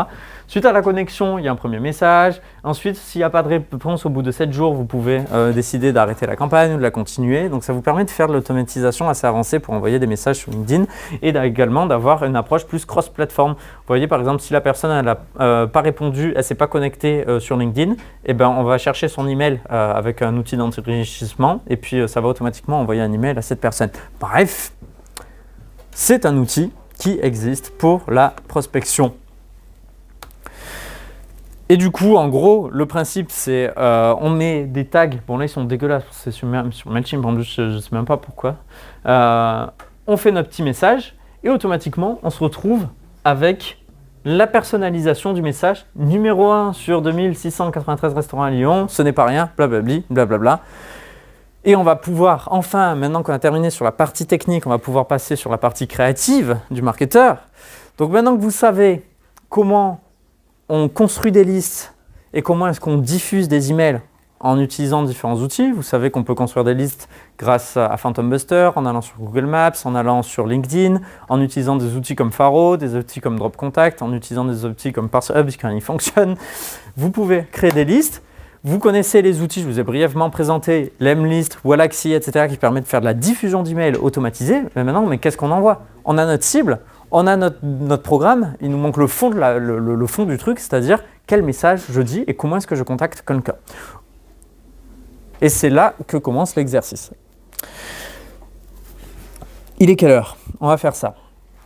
Je vais vous donner très rapidement les clés et vous allez bien prendre en note ce qui fait un bon email de prospection. Les règles que je vais vous donner maintenant, ce sont des règles qui doivent être comprises et si vous les respectez, vous aurez des bons emails de prospection.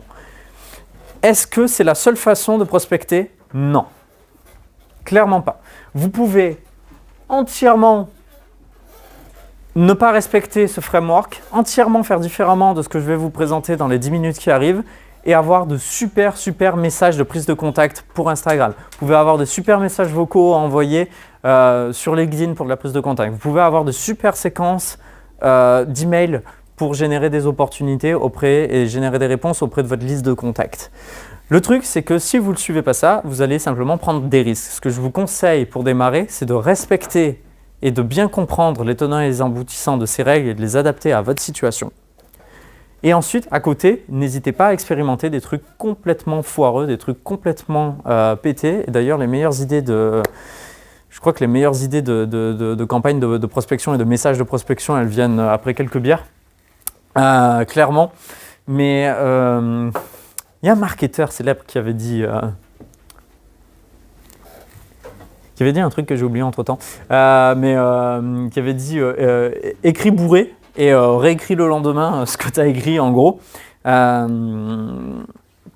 Et en effet, je pense que parfois il faut se désinhiber au moment où on doit écrire et les meilleures idées marketing, elles viennent à des moments où on est content, où on est avec des amis, où on est en train de faire autre chose. C'est là en parlant à quelqu'un, en étant super enjoué, on se rend compte qu'on a une autre façon de parler du sujet. Ou quand on a un état de flow, par exemple vous êtes avec un client en train de discuter du produit, etc. Et tout d'un coup, vous vous rendez compte de la façon dont vous en parlez, c'est la façon la plus convaincante en fait. Et là, vous revenez et vous retravaillez votre marketing. C'est pour ça qu'un marketeur doit souvent être en contact avec son client. Je referme la parenthèse.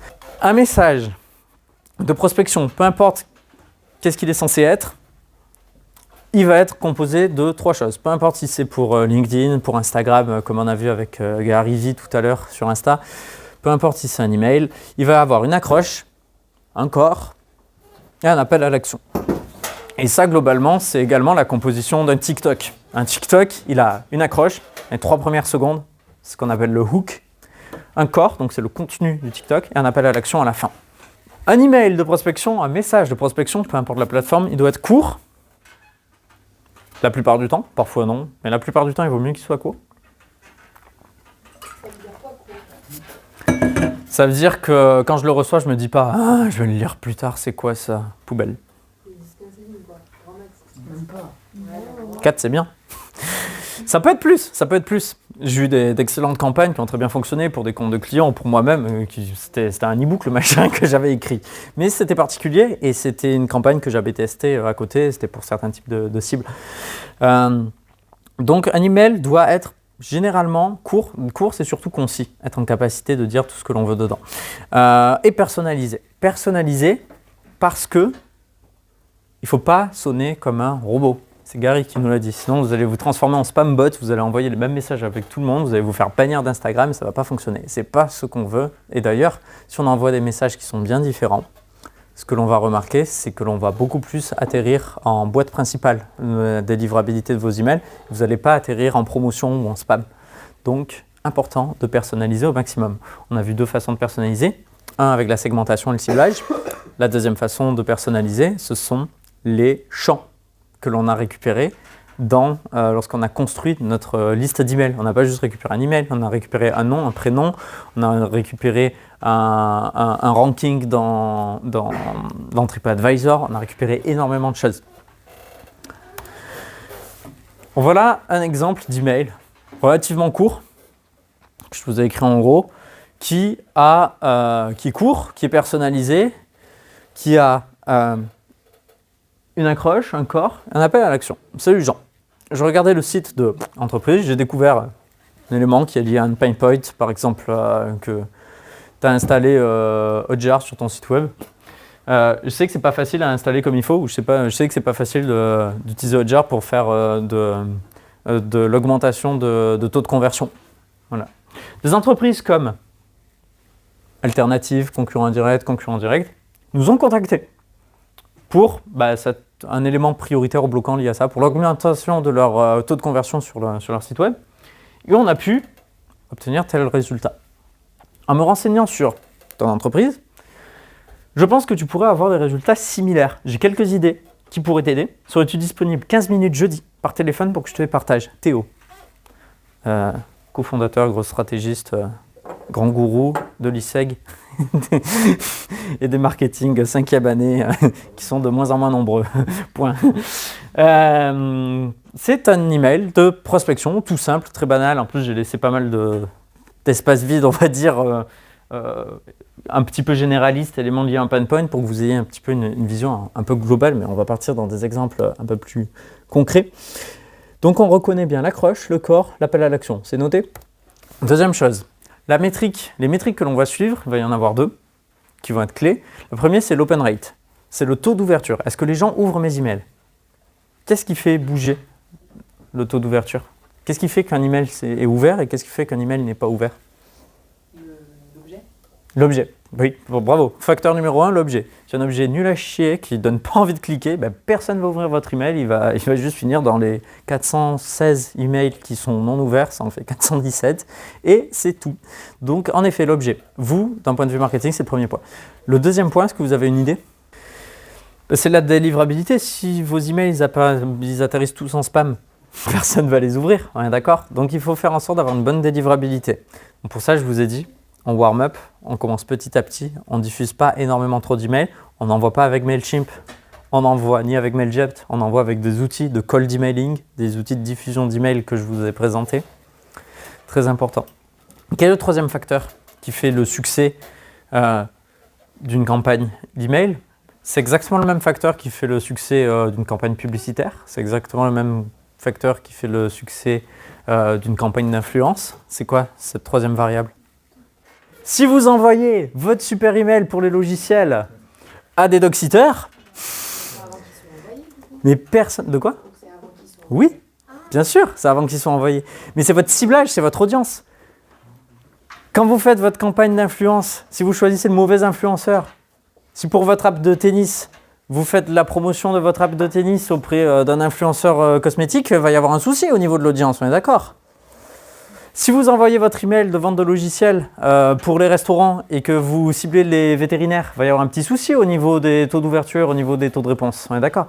Donc, l'objet, la cible, la délivrabilité, c'est ça qui va faire augmenter votre taux d'ouverture.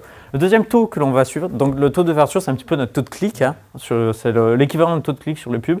Le deuxième, c'est le taux de réponse. Et le taux de réponse, il va falloir faire plusieurs choses, mais notamment pour avoir un bon taux de réponse, si vous vous souvenez de ce qu'a dit Gary Vee, il y avait un truc clé à se souvenir sur le taux de réponse. Qu'est-ce que c'est? La personnalisation. La personnalisation et, c'est l'un des deux, La valeur. la valeur, merci. Apporter de la valeur. Donc, maintenant qu'on sait au clair ces deux éléments, je vais vous donner rapidement les bonnes pratiques, on va dire, au niveau du taux d'ouverture. Personnaliser. Toujours personnaliser son objet, je vais y arriver, le sujet de l'email, son objet. Vous pouvez mettre le nom, vous pouvez mettre le nom d'une personne en commun. Si vous êtes connecté avec quelqu'un, avant d'être connecté avec cette personne, vous pouvez demander à la personne de vous introduire ou de dire tu la connais d'où, je la connais de là, et vous envoyez l'email et vous dites je viens de la part de ta. Vous pouvez déclencher la curiosité en posant une question. Comment gérez-vous vos rendez-vous? Point d'interrogation. Est-ce que vous ne perdez pas trop de temps avec la gestion de rendez-vous? Et il y a le timing. On le disait juste avant, en effet, que ce soit un email ou un appel, attention au métier. Comme je disais, si vous appelez à midi un restaurant, il va vous répondre, mais s'il comprend que ce n'est pas pour réserver une table, il va commencer à vous raccrocher au nez. Si vous ne dites rien, il sera poli. Voici un exemple d'email. Maintenant qu'on a vu la partie taux d'ouverture, on va parler des réponses. Voici un exemple d'email, du coup, qui en a un American.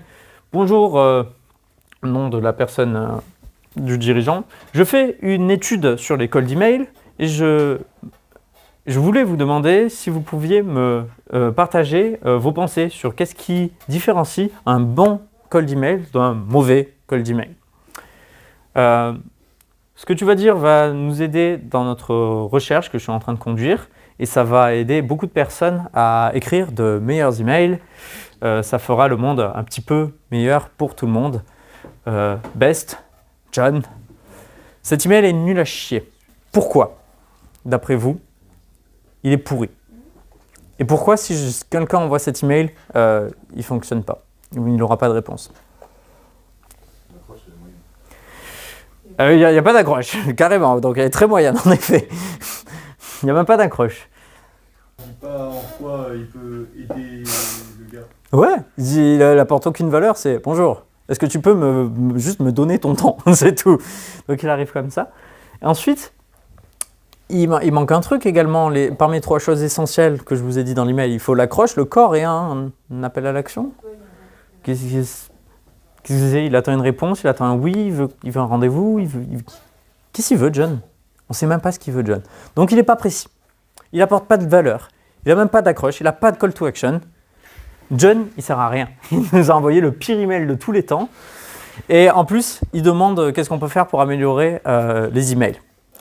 Pour augmenter vos taux de réponse, 4 règles. 1. Personnaliser, beaucoup, le maximum que vous puissiez. Vous personnalisez en ciblant, segmentant, et vous personnalisez avec les champs personnalisés que vous récupérez lorsque vous créez vos cibles.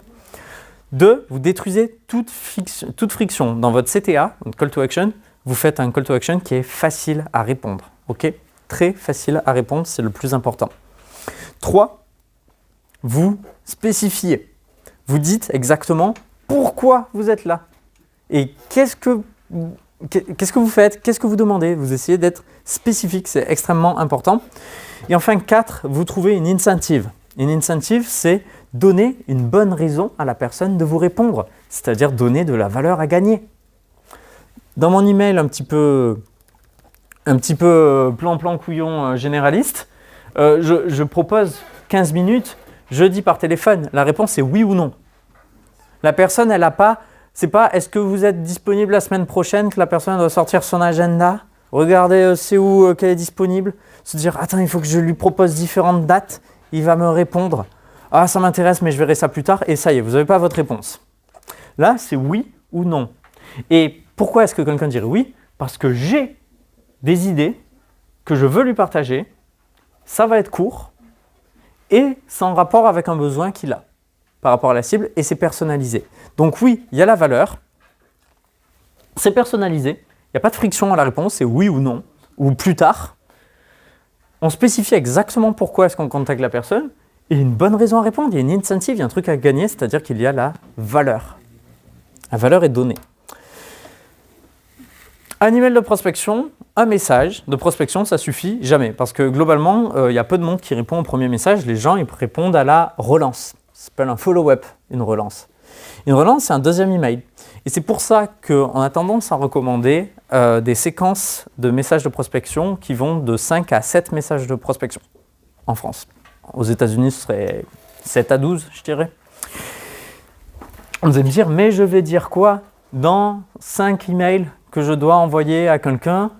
Je n'ai pas 5 emails à lui envoyer. Et généralement, ce sont les mêmes personnes qui m'envoient leur seul email qu'elles ont rédigé et c'est un e-book, le machin. Donc en fait, c'est simple. Toutes les choses que vous vouliez dire dans votre premier email, vous le découpez en plusieurs morceaux. Et vous en faites différents emails. Il faut que chacun de vos emails apporte de la valeur. Mais le plus important, je pense, c'est au minimum, au bas mot, d'avoir un email de prise de contact et ce que l'on appelle une relance. Si vous n'avez pas au moins 2 emails pour contacter les personnes, vous êtes foutu, jamais personne ne va vous répondre. Donc voilà, écrivez des séquences généralement de 3 à 7 emails, 3 étant vraiment le minimum, où vous avez ce qu'on appelle un email de prise de contact, une relance pour dire j'ai pas eu de nouvelles, et le troisième email, généralement, c'est ce qu'on appelle, si c'est votre dernier, c'est ce qu'on appelle un break-up dans un scénario classique. C'est un email en mode je vois que vous n'avez pas répondu, si ça ne vous intéresse pas, je ne vous relance pas. Si par contre ça vous intéresse et que vous n'avez pas pris le temps de me répondre, je vous invite à me répondre aujourd'hui parce que je ne vais pas vous relancer en gros. Et du coup, la personne répond, va dire ah, je suis désolé, j'avais pas eu le temps, ou bah, non, merci, vraiment, ça m'intéresse pas, va-t'en. Mais au moins, vous avez une réponse. Votre objectif, c'est d'avoir une réponse, que ce soit positive ou négative. Que ce soit oui, je suis grave intéressé, ou non, merci, me contactez plus. Vous êtes en rendez-vous, vous venez d'annoncer le prix, la personne vous dit c'est trop cher. Qu'est-ce que vous faites ? Montrez la valeur du produit. Est-ce que tu as un exemple un petit peu ? Est-ce qu'on ne peut pas reprendre les groupes de tout à l'heure, refaire le coup ? Je vous dirais la possibilité de payer en plusieurs fois. Ah, intéressant. Donc en effet, donc ça c'est intéressant parce que c'est une situation particulière. La personne, elle veut vraiment le truc, mais ça la fait chier de payer directement, ouais, en effet. Ok, donc option de paiement en plusieurs fois, vachement cool. L'essai, ça marche toujours. L'essai. La période d'essai. Période d'essai, en effet. Ça, c'est génial quand quelqu'un n'a pas compris la valeur exactement de l'élément, de votre solution. Vous pouvez également faire une démo, littéralement une démonstration, que ce soit sur un outil en ligne à travers une vidéo, à travers en visio, une véritable démonstration, soit en rendez-vous, en boutique, vraiment montrer comment fonctionne le truc. Et l'endroit où vous apprendrez le plus pour faire des démos produits, ce sont sur les marchés. Vous savez, entre les pommes et les champignons, il y a toujours un mec qui vend une serpillière. Et il y a 20 personnes autour comme ça en mode wow, what the fuck. Non, vous voyez pas de quoi je parle? Écoutez bien ces gens-là là, qui vendent des trucs de fou et on dirait vraiment qu'ils sont en train de vous vendre le meilleur produit de tous les temps. Ils sont extrêmement bons en démo produit. Quoi de plus? Ouais. Tu peux proposer quelque chose qui est dans une gamme juste en dessous, juste un peu moins cher. Ah, c'est intéressant, mais on n'a pas toujours l'option. Mais en effet, tu peux penser en amont à ça et faire une requête, une proposition qui n'est pas le produit que tu espères vendre, en gros. Tu vends directement un produit qui est cher, peut-être trop cher pour la personne. Et quand la personne, elle a vraiment le désir et elle voit que c'est ça, ben, tu proposes quelque chose qui est un compromis. Il y a moins de features, moins de fonctionnalités, il n'est pas aussi bien, il ne va peut-être pas résoudre de la même façon le problème, mais il résout quand même le problème de fond et par contre, il est moins cher. Et du coup, ça peut en effet aider à passer à l'acte d'achat, tout à fait. Donner du choix, donner entre 2 et 3 choix est toujours une bonne technique de vente pour vraiment donner le choix. Parfois, on peut donner trop de choix et perdre la personne également. Ça, c'est véridique. Quand vous donnez trop de choix, c'est catastrophique pour la personne, elle ne choisit pas. Ce n'est pas une priorité pour le moment. Donc, mettre l'accent sur la procrastination du problème, ok. Qu'est-ce que tu proposes? Insister sur le problème résolu, en fait. À quoi va ressembler sa vie tout de suite dès qu'il va utiliser la solution? C'est quelque chose qui est toujours intéressant par rapport à la priorité. C'est-à-dire que quelque chose qui est remis à plus tard, évidemment, il y a un problème de la procrastination ou c'est quelque chose qui n'est pas fait, va rester toujours à faire plus tard. Et tout ce qui est fait n'est plus à faire. Donc, ça, déjà, selon votre personnalité, selon comment vous l'amenez, c'est un sujet sur lequel vous pouvez aller. Mais surtout, je pense qu'il faut plus insister sur à quoi va ressembler la vie de la personne, à quoi va ressembler le travail de la personne, une fois que ça se sera mis en place. Peut-être que la personne va gagner du temps, peut-être que la personne va gagner de l'argent, peut-être que la personne va avoir moins d'actions à réaliser et ça va lui empêcher d'avoir son esprit qui part dans tous les sens parce qu'il y a trop de choses à gérer. Ça va lui permettre de gérer ceci. Donc elle va forcément avoir évidemment des bénéfices, votre solution. Et si vous l'associez au maximum et que vous l'aidez la personne à se projeter soit à quoi va ressembler sa vie une fois que ce problème sera résolu, c'est quelque chose qui pourra vous aider à passer outre cela. Néanmoins, parfois ça va juste durer. C'est juste pas la priorité pour le moment. Et dans ce cas-là, qu'est-ce qu'il faut proposer? Oui. Si on a mal préparé, il va falloir rebondir. Mais si la personne est catégorique, elle dit c'est pas pour le moment, c'est. Reporter l'achat. Ouais. Reporter et planifier. planifiez à plus tard, c'est très important. Planifiez déjà un rendez-vous pour dans 2 semaines, pour pouvoir mieux présenter, pour pouvoir présenter d'autres fonctionnalités, aller un petit peu plus loin, pour présenter un peu mieux la valeur du produit, ou pour potentiellement planifier une démo ou un essai gratuit par l'utilisateur, par la personne, et clairement une solution qui peut être mise en place pour essayer de faire en sorte d'avancer. C'est pas un non, c'est une objection qui peut être tout à fait légitime. Donc il est important de rassurer la personne. Il est important de lui dire également que vous êtes en place chez ses concurrents potentiellement ou que d'autres personnes l'utilisent et que du coup que lui remettre un petit peu le temps face à lui montrer qu'il y a un chrono qui tourne. Et également planifier pour lui proposer une solution le plus rapidement possible, planifier à 2 semaines, un rendez-vous à 1 semaine avec peut-être un décideur, quelqu'un qui serait plus à même de comprendre la valeur.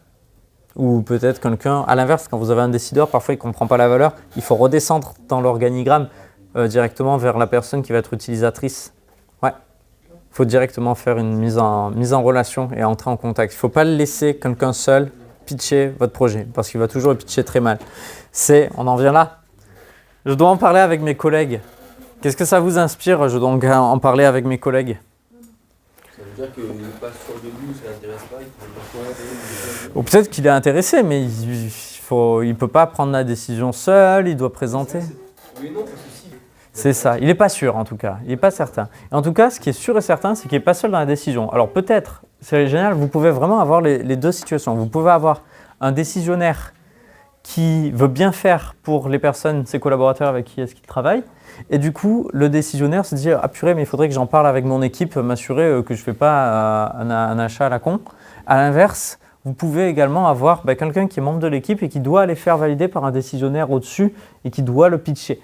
Le problème, c'est que généralement, la plupart des gens, et c'est là où vous ne devriez pas faire cette erreur, si quelqu'un vous dit « je dois en parler avec mes collègues », dites pas « ah génial, parlez-en bien à ma place, j'espère que vous serez en meilleure capacité que moi que de pitcher ma propre solution ».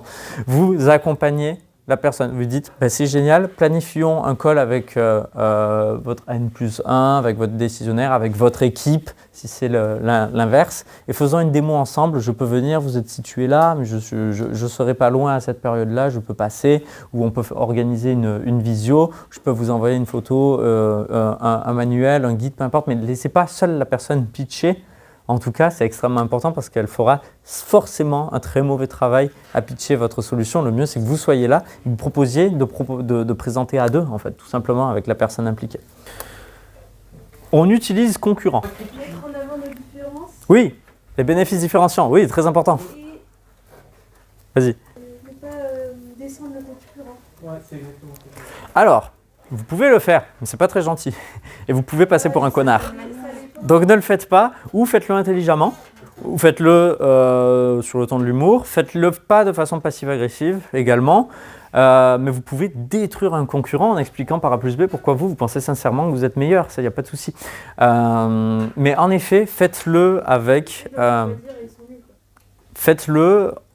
avec quelque chose qui vous ressemble et quelque chose qui sera compréhensible par la personne en face de vous et qui ne vous jugera pas de connard. Donc en effet, généralement, surtout si c'est au début que vous négociez, la règle elle est simple, c'est on ne critique pas les concurrents pour éviter de passer pour un con. C'est vrai que c'est une très bonne règle. Et après, vous verrez ce que vous en faites. Il y a des façons de faire également. Mais faites-le de façon intelligente et qui paraisse saine, sensée. En vrai, là, pour ce cas-là, c'est le talent du vendeur qui rentre en compte.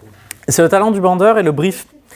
Si votre marketeur dans la boîte, il a bien fait la matrice avec les bénéfices différenciants selon chaque concurrent, le vendeur il arrive, il est tout programmé, il fait « Ah, vous utilisez ça? Je sais exactement tac, tac, tac, tac, ce qu'on fait différemment. » Et je peux proposer. Le vendeur, il est là pour conseiller et c'est le moment où vous devez basculer en mode conseil. Vous devez basculer en mode « Ah, vous utilisez ça?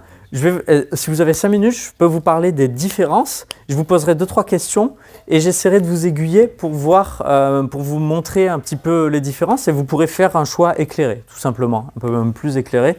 Moi, ça ne me dérange pas de prendre 5 minutes avec vous, même si vous discutez, même si vous utilisez déjà l'un de nos concurrents. Mais je trouve que ce serait intéressant que vous connaissiez que l'on existe parce que justement, on travaille avec nanana et nanana, preuve sociale. vous placez évidemment les entreprises similaires ou les concurrents à l'entreprise que vous essayez de... et vous présentez. Et là, vous présentez directement si votre marketeur a fait un bon travail ou si c'est vous le marketeur, eh bien vous connaissez parfaitement votre liste de bénéfices différenciants par rapport à cette personne-là et du coup, vous pouvez présenter à quoi vous êtes différent. Si ça match ou si ça ne match pas derrière, ça n'est plus de votre ressort, vous avez fait votre travail d'expliquer un petit peu les deux et vous l'avez fait sainement, ce qui est important. Une règle à se souvenir à propos des objections, systématiquement, notez-les, c'est un bon exercice de marketeur en réalité. Notez-les, les objections qui sortent. En tant que marketeur, vous allez les retrouver beaucoup dans les commentaires sur les réseaux sociaux de quelqu'un qui voudrait acheter quelque chose.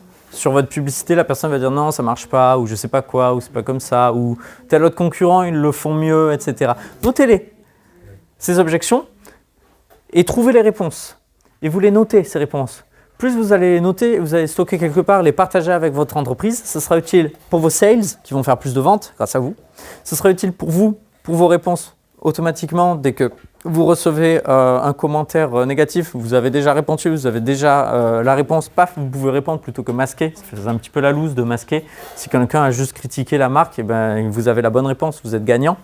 Vous pouvez transformer cette personne-là en acheteur. Je ne vous raconte pas le nombre de personnes, particulièrement en cosmétique, des haters qu'on a transformés en clients. Parce qu'ils disaient toujours les mêmes trucs. Et nous, on avait une réponse qui fonctionnait. Et à chaque fois qu'on postait une réponse, il y avait une personne sur 2 qui devenait acheteuse. Bon, voilà. C'est quelque chose qui fonctionne.